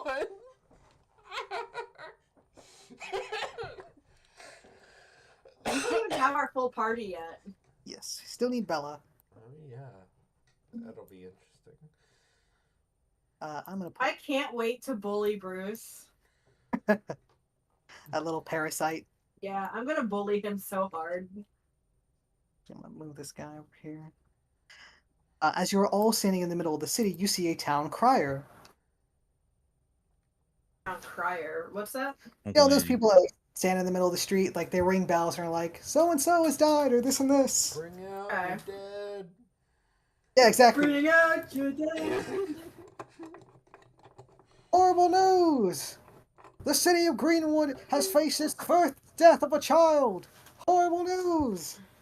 Lock your children indoors. Beware the night man. Lock your doors. And he just kind of runs back and forth in between the well and this little kind of fish shop over here, kind of saying that in between, back and forth. Just watch out for the night man. I'm going to. Is this like the terrible tales of the Bagman I've heard about? Excuse me, sir. Would you be as kind as to tell me what this nightman is? Didn't you hear? The city of Greenwood, their first child, is dead. Beware the night man. Yes, I heard that, but could you give me details, please? Oh, certainly. Didn't you hear? A child was born in the city of Greenwood, far east of the city of Taylith. A loving pair, I've heard. But sadly, the child was, killed. The whole scene, from what I'd heard, is horrible. A bloody infant's bedroom door was smashed in, blood everywhere, child missing. They say it's the Nightman. And who is this nightman? What is he known for? Didn't you hear? He's awful. He eats babies. He kills people. The bloody monster. Lock your doors. Has he ever been spotted here in this town? No, thankfully. The guards are round the clock. They make sure to keep out, and we make sure to keep all the babies inside. Can't let that baby eater out. You have to lock your doors. Kind of gets in your face and just yells, "Lock your doors!" I'm going to shove him away quickly. Kind of shoved back a little bit, kind of hitting one of the little Like I stubbles. grabbed him by the forehead and like shoved him back. Oh yeah, this guy's he fell right into a pile of fish being sold. Oh, don't hurt the messenger, please! You are the right man! And stay away from my face, please. Right, of course. Well, I have to continue warning everybody. You Could you do warn he just people a little quieter? I can't, I'm the town crier. I have to let people Try know what somewhere happened. else. Oh, okay. He's kind of runs off to whoops. Runs off to the north. It's like, beware the nightman! Kind of just fade out into the distance. How obnoxious! What should Finally, this we town agree care on about something. the murders of another town if it's not happening here? Well, I mean, it's a bad symbol. Child's a firstborn's death. In my faction's territory, it is not uncommon for news to be spread far and wide. Then again, we are only Not so a loudly. small faction. Well, of course we would want it to be loud. Otherwise, no one would hear it. And you see the mechanical shift as the gears also shift as she tilts her head, like a little bit confused. Perhaps they should just keep the news to themselves. We write it down in paper. Paper? Not everyone deserves to hear this. And not everyone cares for it. Paper is a sacred resource only reserved for those worthy of creating mechanical drawings. Not everyone can read. Right, well, I guess you're right. After all, I kept yelling about that baby eater. Yes. You don't think it's our rather hungry mayor here, would you? No, he said it was in another town, not Talith. Greenwood. Said it was to the east. Depending The on how mayor could far get it is, there. you wouldn't ravage your own town, would you? Do you really think the mayor would walk? Doesn't even seem like that guy can walk. Didn't he seem out of breath, a little sweaty when he even came to greet us at the gate? That's fair. God. I'm just making conversation. Yeah, some conversation. Eating babies. I'm not the one who says that someone's eating babies. I'm just saying who it could be. Well, I don't think it's that guy, after all. I think he sweats lard at this rate. Perhaps it could be the Prime Heretic's creations, but I don't see why a clockwork would want to eat babies, of all things. I don't see why a clock would want to eat in general. That's what I was going to ask. Do you even eat anything? I mean, do you even breathe? No, though I do simulate it. However, I would not be surprised if the Prime Heretic's creations are different. They are heretical designs after all. And she just kind of walks off without explaining anything else. She heads back over to Veronica and basically is like, let's go find some room and board. For me! See Shay just running after you, trying to very awkwardly sheath a massive sword. Oh, you all followed me. How peculiar. Ugh, you gotta slow it down. It's hard to put this on my back. Oh, I'm sorry. I do walk fast. I was designed for mobility. Yes, mobility. We've all heard before. And he is going to look around. No, he didn't exactly point us to where that inn is, did he? Probably I the don't biggest think building so. here. We could try and look for a sign or ask somebody. I'm going to roll perception check to see if I can find the inn. Okay. to 5. Nope. Unfortunately, you do not see any signs or really anything that would kind of point out as to where the brass griffin would be. But you are free to roll it again. After all, it's in a city. It probably wouldn't be that hard to find. Yeah, Chiki is gonna. It's a 13, not 10. Okay, thankfully you are able to spot a sign that has a little brass griffin on it fighting against a snake. The brass griffin, the direction is to the north. Oh, yes, this way. And he starts walking towards it. I'm not sure where that is here. This way? Yes, north. He signals for his skeletons. I'm following Dakota. I'm also gonna follow. I can't wait to get a drink, something to eat. Not cold seawater. Veronica's just like, I can't wait to get a nice ale. It helps me when I'm designing when I'm designing my clockworks.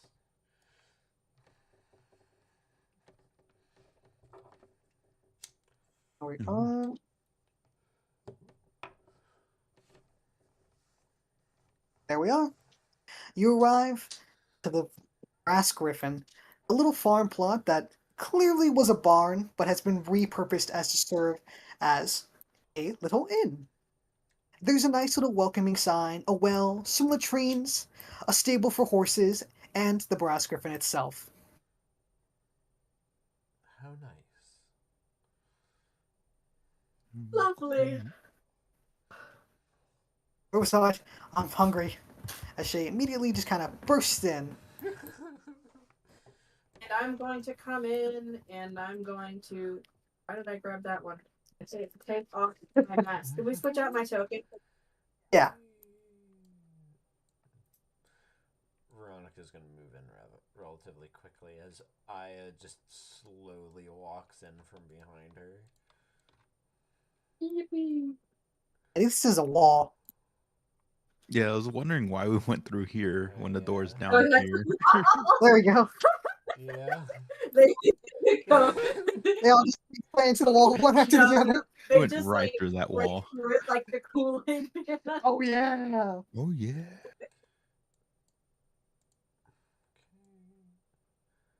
Veronica's going to go up to there. Aya's going to take this corner and is essentially just going to watch everything, make sure nothing funny happens. Right. The tavern itself is pretty quiet, all things considered. There's a few people just kind of sitting and drinking. A male goblin that looks up every now and then as you are walking through the bar.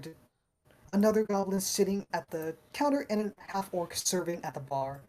There is another person sitting at the table. Their face is covered by a mask. Interesting.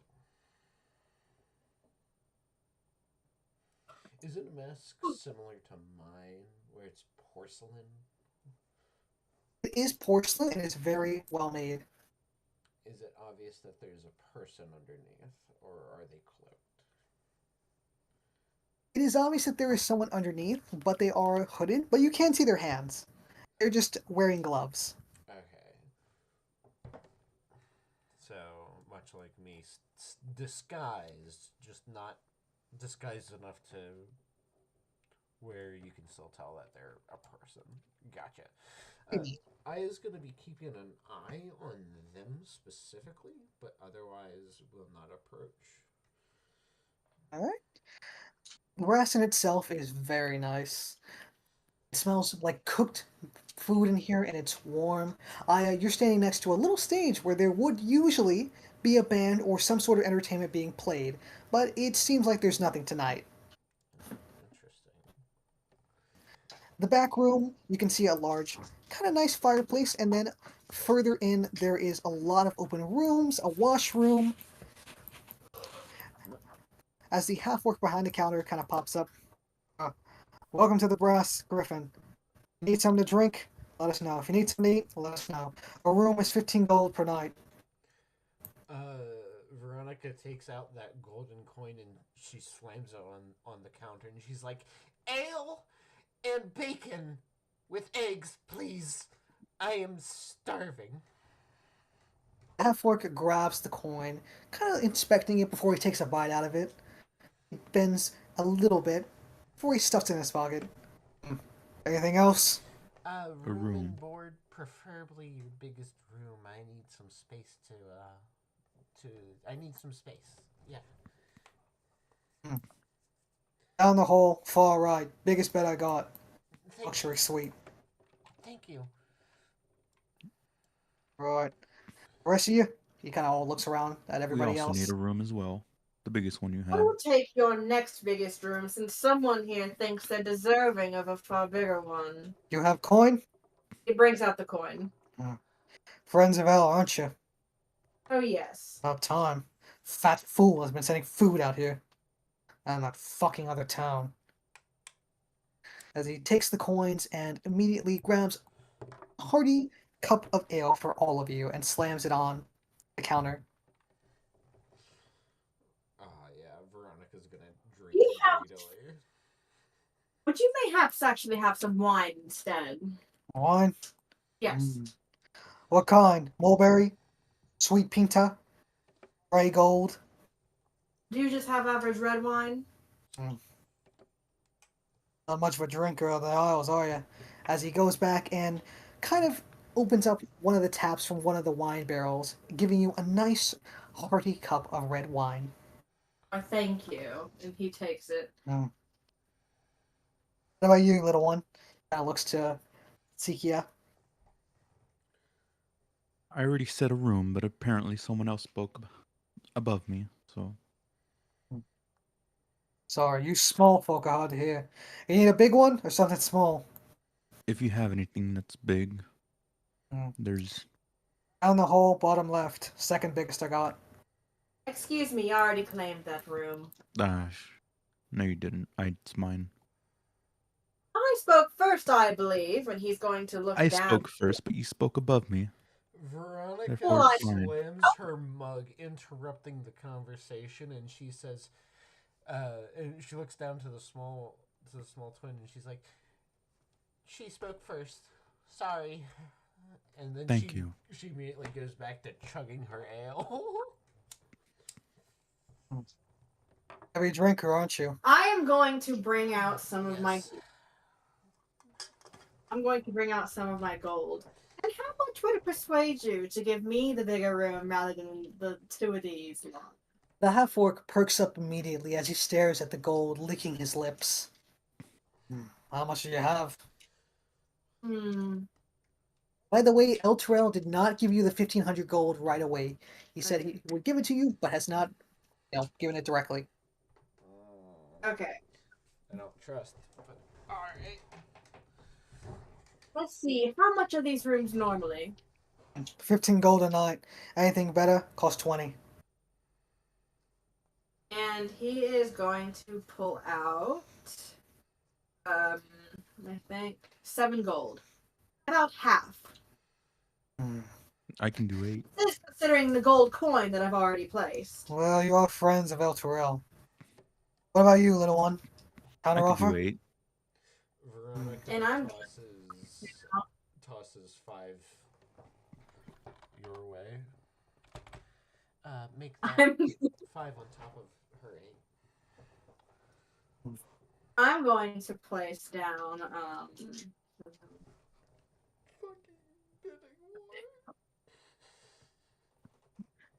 how much did I place down total? 8, so that's 13. I'm going to place down another 7. I think it was higher. I'm 14. 14, alright. There's a 13. You hear one of the goblins pipe up from the far end. Oi, mate, I'll give you 15 if you let me out of the room. I kind of push him down. You're not part of this. Know your place. Yes. Get out. Come on! Out of the crappy room. I just sleep with everybody else. So be it. And sleep, You don't have any everybody. other. This is not your business. Here, have another Exactly. 5. Making our Ooh. collective 12 And a 17. I'm going to look ahead at this man and you go, and he leans in and he kind of whispers, "You know, I'm a very powerful man with some very powerful connections. I could get you some food here, some good food. Are you talking to the goblin? No, this guy. The bar owner. The bar. Yeah, Yeah, he doesn't need food. It works here. He's I gonna know, but this don't they know that didn't the They Yeah, don't hold on. know. Yeah, you can. No, They they don't- would not know you. They. No, I mean like Well, no, they don't know. The mayor the explicitly said that they didn't tell anyone. oh yeah. Yeah, no, they don't know that. As far as Okay, you're then he concerned, didn't you might say have just revealed a secret. Okay, then he didn't say it. Okay. It's like we don't need I could get food. you the top wine, the top alcoholic beverages that would make anyone come flocking in from miles. That would certainly help your business, would it not? What? 10 extra people? There's not that many people here on this land. Most of everybody is either out looking or dying. I only serve the sad and the hungry. And I'm going to just smile. Can I roll charisma? Sure. Do you guys want to try and counter that as well, or? Sure. Yeah. I mean, Okay. Make individual charisma rolls. oof. That's going to be Wow. 19. No. Yes. 19. Yeah, Okay. it'd only be 8. Coda, the half-orc, is more than happy to give up the room to you as he tosses you the key. He smiles. Servants, please go guard my room. It's which room would be the largest and the fanciest? You know what the fanciest? It's the one at the far end on the right. Okay, servants, please go guard that room. Make sure none of these riffraff find their way into it. Actually, that one's mine. Yeah, you were fighting for the claim- small room. You claim. Yeah, you were fighting for the small. You claim. Actually, he said biggest. one of them. I said one of them, not specifically which one. Oh. Well, I guess it depends on the implication. Like, are you asking for like the biggest one you have, or? Yeah, I'm asking for the biggest one. Yes. All right. Well, I guess the skeletons. We'll say that the guy just gave you the room to the biggest one. The skeletons are just gonna go over there. That is such a dick. Even though that was my room. I guess he just gave the key. Why, thank you. And he smiles and he pats your hand. Veronica just looks upset as she's like, fine, I guess the biggest room isn't mine. Can I have the key, Mr. Orc? Yeah, for what? Take it. It gives you the brass key. Your room. Down the hole, far left on the bottom. Thank Nice, but not as nice. And before I don't know their names yet. The female twin goes off. She's like, "Get you your room key, and we'll switch a little bit later." Just quietly. She ignores that and leaves. Oh, I guess not. She is having the worst time. She Yeah, really okay, is. just- Veronica's just trying to be nice. Veronica's just trying to bring the group together. Yeah. She just. Can I please have some frowns. steak to go with mine? Steak. Looks confused as you ask that. Fine. And he just kind of walks off into the kitchen. And then, probably I'd say about 5 to 10 minutes later, he comes out with what you assume is steak. It's some sort of meat product. I don't know where the fuck he just went. Oh, he faced the wall. Yeah. Too far. Yeah, too far. He went out too fast. You look at it and is it raw? Cooked. Kind of looks displeased. This'll do, I suppose. It's a tough cut of meat. When you try and cut into it, it seems as if the knife barely even moves an inch into it. He goes back to serving other customers. And I'm going to sit across from this gentleman here. What brings you here tonight? The cloaked figure was cutting into their steak as well. They look up at you. Business. Is it important that you sit with me, of all people? Don't you have friends or someone else to talk to? Oh, but I'm looking to make friends. My name is Dakota Douglas. Yours? Private. It just keeps cutting into the steak, cutting a piece off and putting it into his mouth. Why is he putting it into his mouth with the... Puts it under the mask. Oh, okay. Yeah, he's not like shoving it. He's just splattering meat. There's a small hole in the mask where he puts the food at through. that point. My God.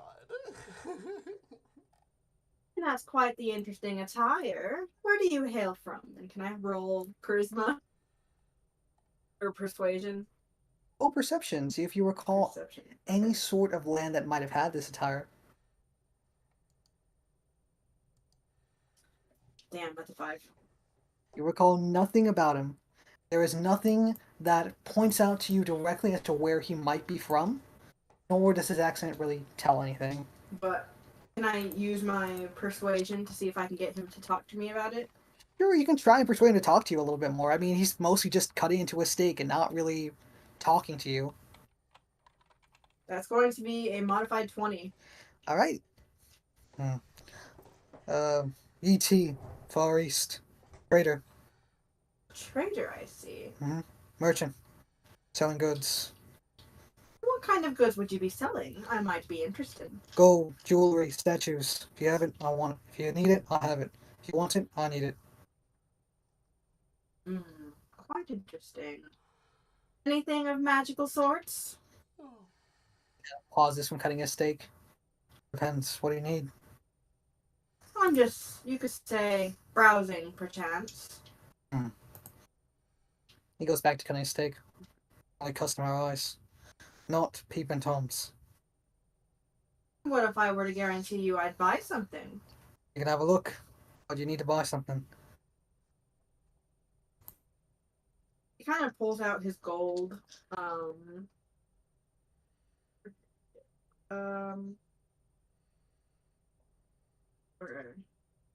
kind of pulls out his gold and sets it down on the table. We're kind of counting it one by one. Just checking to see how much you have in total. Right now he has 90, 98, no, 108 on him at the moment. But I'll be getting quite a hefty sum later. Kind of looks over at it. And I have much more at home. And before him, he pulls out from underneath his cloak what looks to be some sort of mechanical pistol. Oh! Dakota's eyes shine with intrigue. And tell me, what is this machine? From the Karazhan Corps, from the dwarves. Fancy piece, Drakefire pistol. 1,000 gold. 1,000 gold, you say? Coda, roll insight. Okay, I'm going to roll insight. Hold on. Let me pull up my sheet.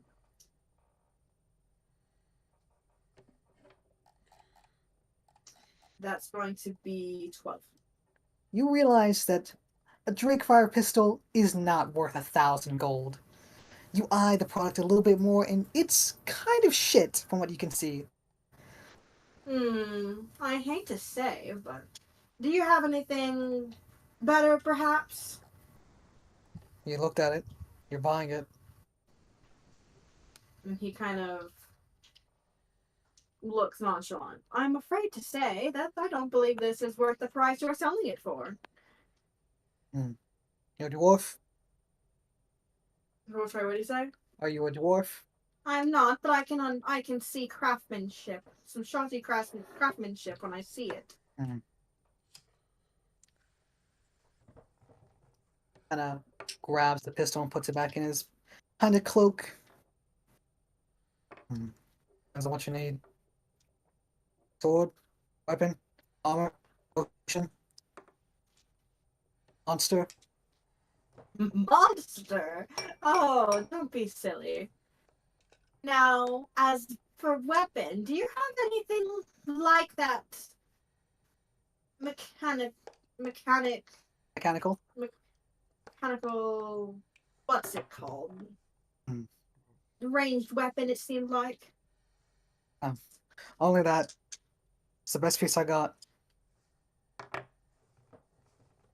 You buy it or don't?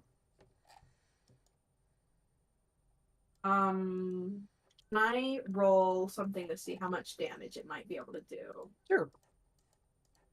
Roll investigation. That's a 15. I'm recalling, you can tell that likely it would do probably close to around, I'd say 4d4 damage. Certainly not the strongest weapon, but it's not bad, all things considered.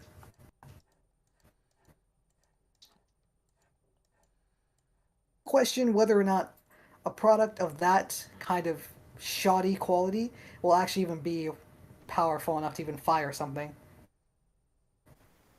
And he thinks about it. Do you have any swords, per se? Lots of swords. Fancy swords. Any of magical quality? Sure. What kind do you need? Short sword, long sword, big sword, little sword? Let me check my proficiency. I don't know how to phrase this, but he basically says, he lists any kind of sword that would fall under simple weapon. Simple weapon? Easy. I need to see what simple weapons are. A dagger. Notice that you're making friends. Oh, fucker.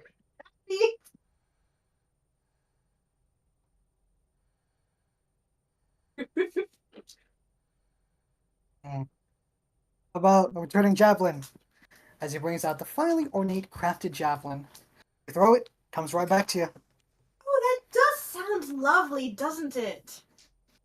And what are the other options? I would love to see them. Light hammer, stunning. Funny, it shocks him and it stuns him. Maybe. It's not good, but it's decent. We have a great club as he kind of lifts this giant wooden club that is very clearly some sort of club that was just fashioned from an old log. But it's good. Decepts your foes. Hits him. Got the spear of spearing. Very good. It's like a spear, but it spears. Raises an eyebrow. This guy is clearly not a quality salesman at the very least. Likely whatever he's selling is kind of garbage and is more, if anything, probably a con man. Yes, I'm starting to see it just here. I did say I would buy something though, so I will. How much is the javelin? How much you have? Now that's not quite a fair question, is it? Fair to me. You want your javelin? I want my gold. You tell me how much I got and I'll make a budget. Okay. You can just lie to him and just like be like, oh, I have 1,000 gold or something. Or it's like, I have like this or this, or you'll give me it for this. I only have 5 gold on me. Will you take that? I'll take 3 gold. 3 gold and some pocket lint. Exactly. Is there a way to test this weapon? I want to make sure it's good quality. guess. Takes out the javelin and passes it over to you. And he takes it and he kind of brushes his hand against it as he looks it over. And he is going to... It is very well crafted with some beautiful etchings carved into it. And he looks... I'm going to roll, I guess, Arcana to see if the magic is actually there. Sure. Ooh, that's a 21. Very nice. This item is enchanted. It has the property where if you were to throw the javelin at it, whether or not it hits or misses, it will always return to you, so long as you attune to it. Very, very nice. I do quite enjoy this. I'd say 75 gold. 80. I can do 80. Lovely. And he is going to pull out 80 gold from his pouch. The salesman quickly just takes both of his arms and just drags all the gold towards him, just making sure that even if any piece falls, he immediately is quick to snatch it up. My God. Studio Ghibli vibes over here. And then immediately, as soon as he gets the gold, he just runs back to his room. And Dakota takes his new javelin. He smiles at it.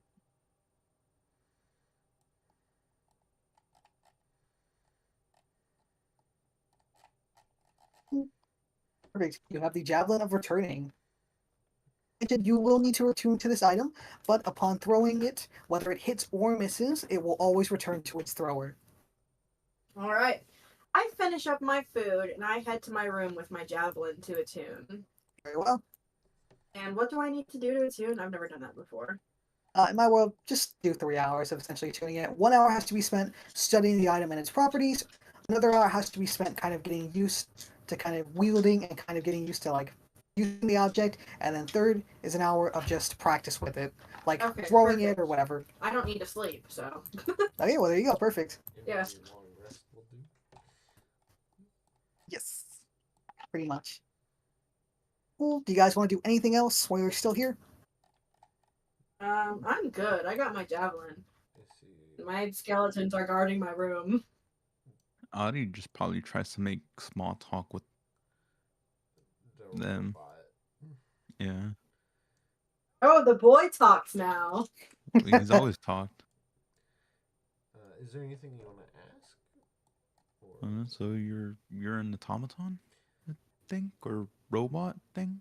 Aya looks down, looks around, and then puts a finger up to the non-moving lips of her mask. But she nods, and she's just like, "It is a secret, but yes, I am." Sorry, I didn't mean to expose that. Only. I mean, nobody was really listening to your conversation. You're kind of at the far end. It is fine. It is a faux pas, as my creator would say.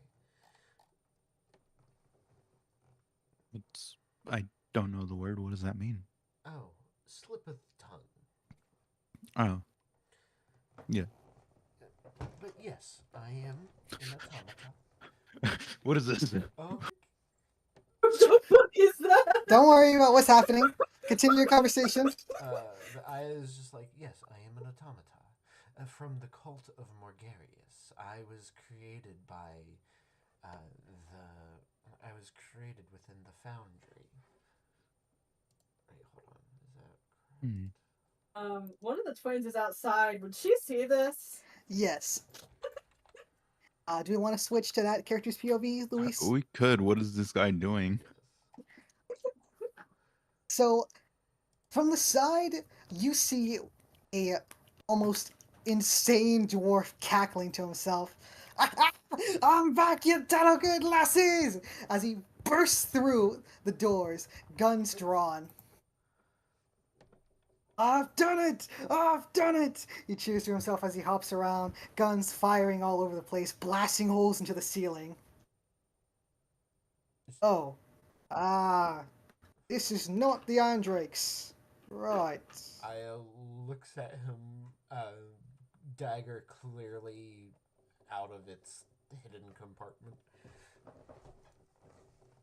What the fuck is happening here? What happened to all the bloody fucking Andrakes? There's no one here. I think. Like, as far as you're aware, this guy just came bursting in, guns firing. I think you are in the wrong establishment, sir. Is this not where the Andrakes are staying? I don't know what the Iron Drakes are, sir. I don't know what the Andrakes are. Are you mad? I am new. Oh, you to might be. this Well, land. you. Oh! Are you one of the ones that Elle hired? You know, big fat tiefling. Looks like a bloody sweats hard. You know, big, fat, kind of heavy. You can say that, but yes, I suppose so. Oh! Immediately, like, runs over to you and kind of gets in your face. Oh, you're fancy, aren't you? Oh, I ain't seen nothing like you before. Thank you. Look, I'm moccasin. He kind of stores the gun and just grabs your hand and shakes it very vigorously. It is Nice to meet you. I am Aya. Ah, yeah, that's a nice name. All right, what's your name? He kind of just backs off, and his sister just starts coming out. It's like, Oh, there's two what are of you you. doing? Could you please leave my brother alone? You're scaring him. Ah, siblings. Oh, I have 8 siblings myself. Well, I 3 now. don't I care. accidentally blew up the rest of them, but that's another story for another time. So, the Iron Drakes aren't here, is what you're saying. No, I I don't know don't who they think are. so. Ask the bartender. And you don't know what an Iron Drake is. No. Right. Well, just made a fool of myself. Well, I'll be off in that corner praying for a little second. Roll. Hold on a Make my second. rolls. Oh, yes, mate. What's that thing you have? This, as he whips out one of the 2 rifles in his hands.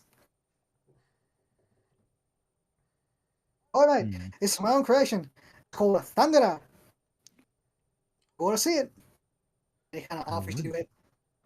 It's Chiquilla speaking, by the way. Okay. Yeah, He I would. immediately offers you one of the big, heavy guns. Does she need a certain amount of strength to hold this? No, it's a Okay. little heavy, but she can wield it. Okay. Ooh, So, hefty.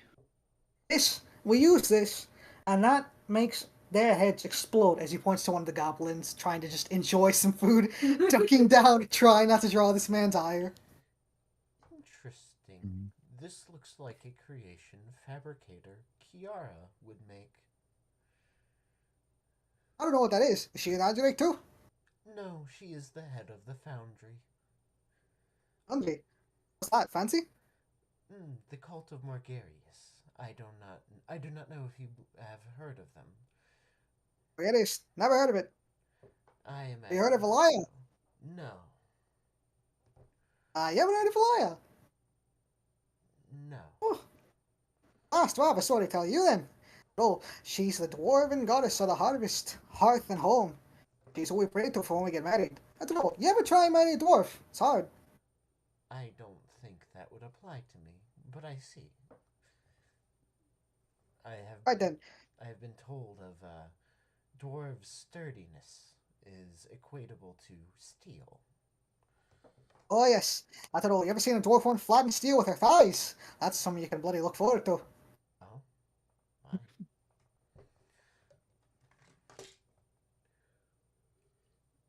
As he turns back to you, Sikia. So, this is what we call a thunderer. Mm-hmm. So you pull this little button, and he kind of shows you the little trigger that you have to pull on. And that makes that, as he points to the ceiling, full of holes that he probably has just turned the ceiling into Swiss cheese. Oh? Mm. Could I try it out? Yeah, can you try out? I mean, if if you didn't, but I don't know. You might want to do it outside. I don't know. Yeah, I saw. I don't think this needs any more holes.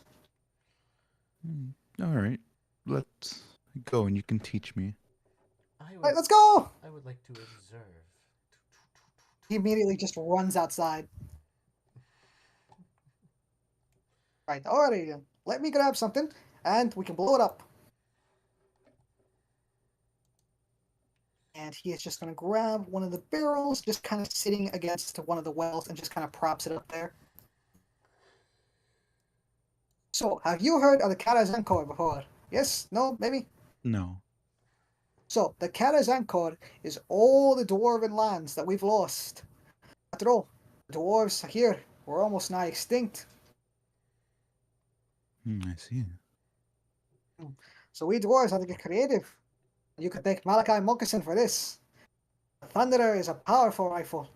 We make it so it destroys everything in its path. Go on, give it a go. All right. I can see how that She'll would be useful. slightly pull the trigger, trying to aim the end towards the barrel. Perfect. What Make an do I attack roll against the barrel with advantage. Ooh, with advantage. Well, it's not moving. Yeah, it's not alive. Well, yes, but it's her first time actually using the weapon. That is, well, 17 plus 21. Beautiful. Go ahead and roll 48 piercing damage. Holy. Aya, as you pull, or sorry, not Aya, Sika, as you pull the trigger, immediately the Thunderer fires off an almost ear-deafening loud blast from it, as it destroys the barrel completely, a massive hole left inside, as the rest of it seems to just splinter apart. Well, what do you think? Good, eh? I like it. And after all, you hadn't even seen the best part. Push that button, as he points to a little red button next to a dwarven ruin. Or marking, sorry. She pushes it. So at the cost of an action, the weapon is now overcharged. Right, after all, let me get another barrel. And then Malachi grabs another barrel and sets another one up. And fired! And go ahead and roll another attack roll. With advantage again. With advantage again. Oof. 15. Well, overall, it's a little hard to fire off like the first shot, but this time, as the gun spurts and gets ready to fire, immediately a massive bolt of lightning comes out and splits the barrel in two and leaves it nothing more than a pile of smoldering ash. And go ahead and roll 8d8. 4d8 piercing damage, 4d8 thunder damage.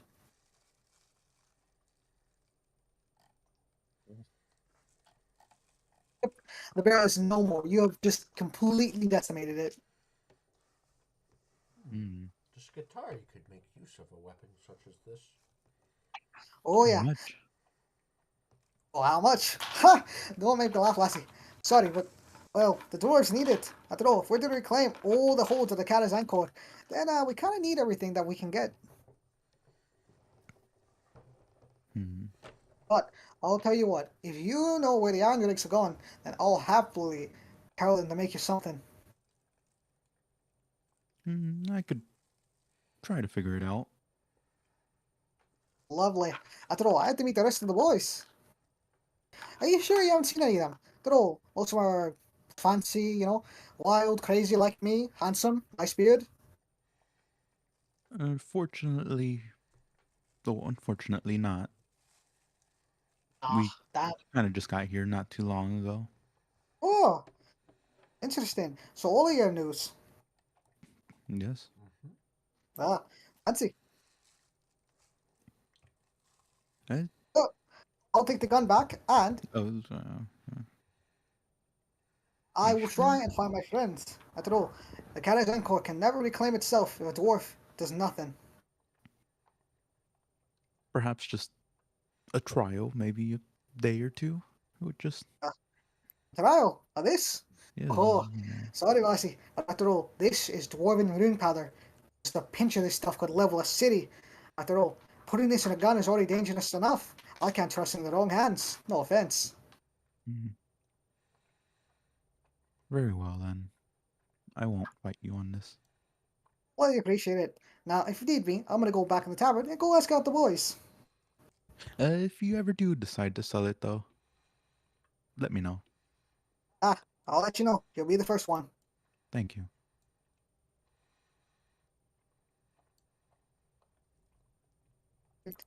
Malachi is just gonna go ahead and just sit at the counter.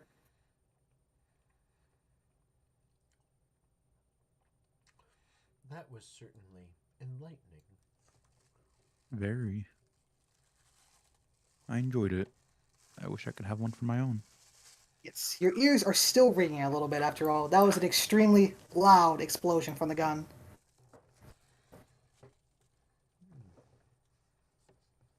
But that was but a taste of the rune powder produced by the dwarves in their machinations.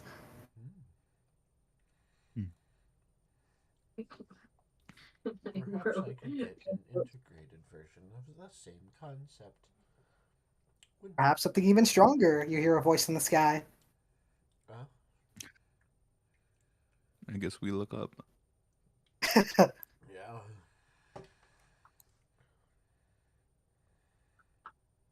Whom do we see? Oops. Oh, nothing? Nothing. Oh, huh? I just saw a thing like fling around. Oh god, another goblin. Going to flying take a dog piss. Like, what? Did you need me for something? Kind of waddles back over. No, no one said anything about you. Oh, okay. Just kind of goes to the latrines. Odd. What You about did hear that, correct? Ben, can you send me how Yes, much damage I the did. turning thing Jaguar does? Yes.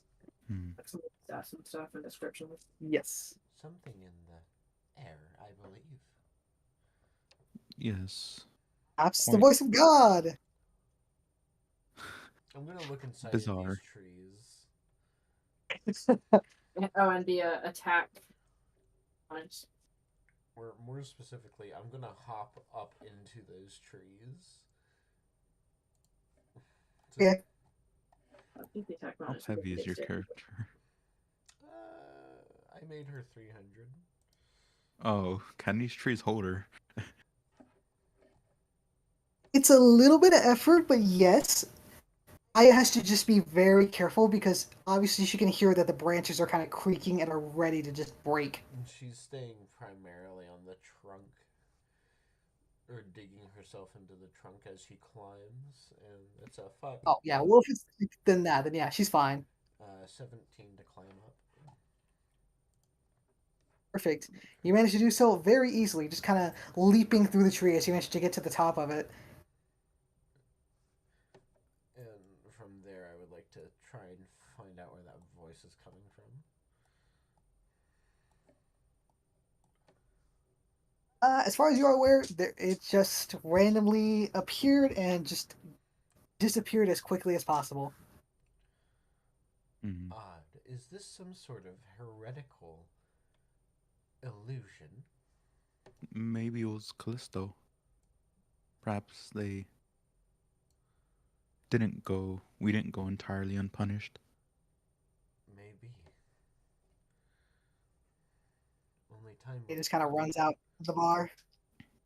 It's like, there was a guy that just ran in firing guns. Yes, we had a pleasant conversation. Amaya hops down, doing a small somersault as she lands perfectly like a ballerina. He's a good guy, right? He's not gonna just start shooting up the place. Yes, he No, is no. good. Right. What was that explosion? My ear is still ringing. That A fascinating weapon. yes. Was it the thing that he was carrying? Yes. Hmm.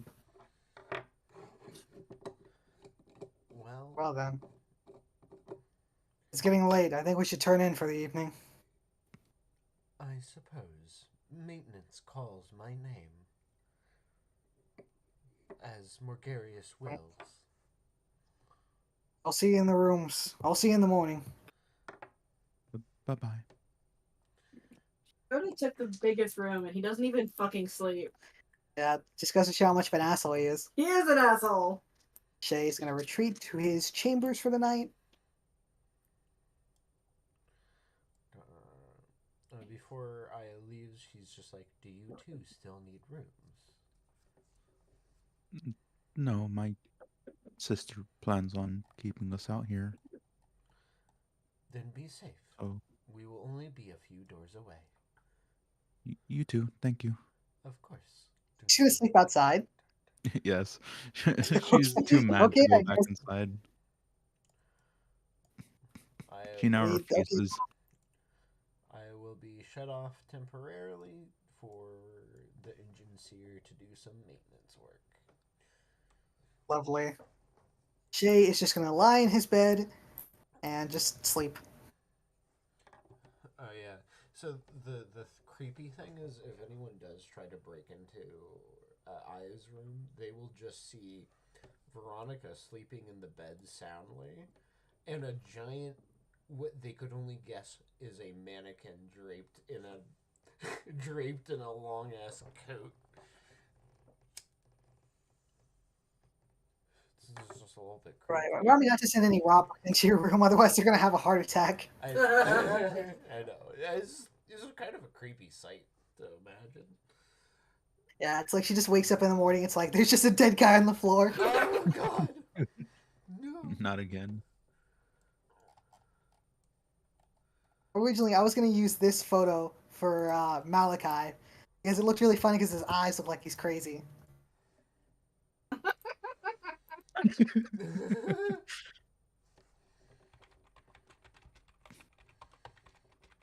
No, yeah, I like the gun wielding one more. I'm just a dick. Yeah. I'm just the best. God is just a fucking asshole. You're fucking real. What the fuck? I'm gonna leave that on there so that when we come back next session, that's just still there.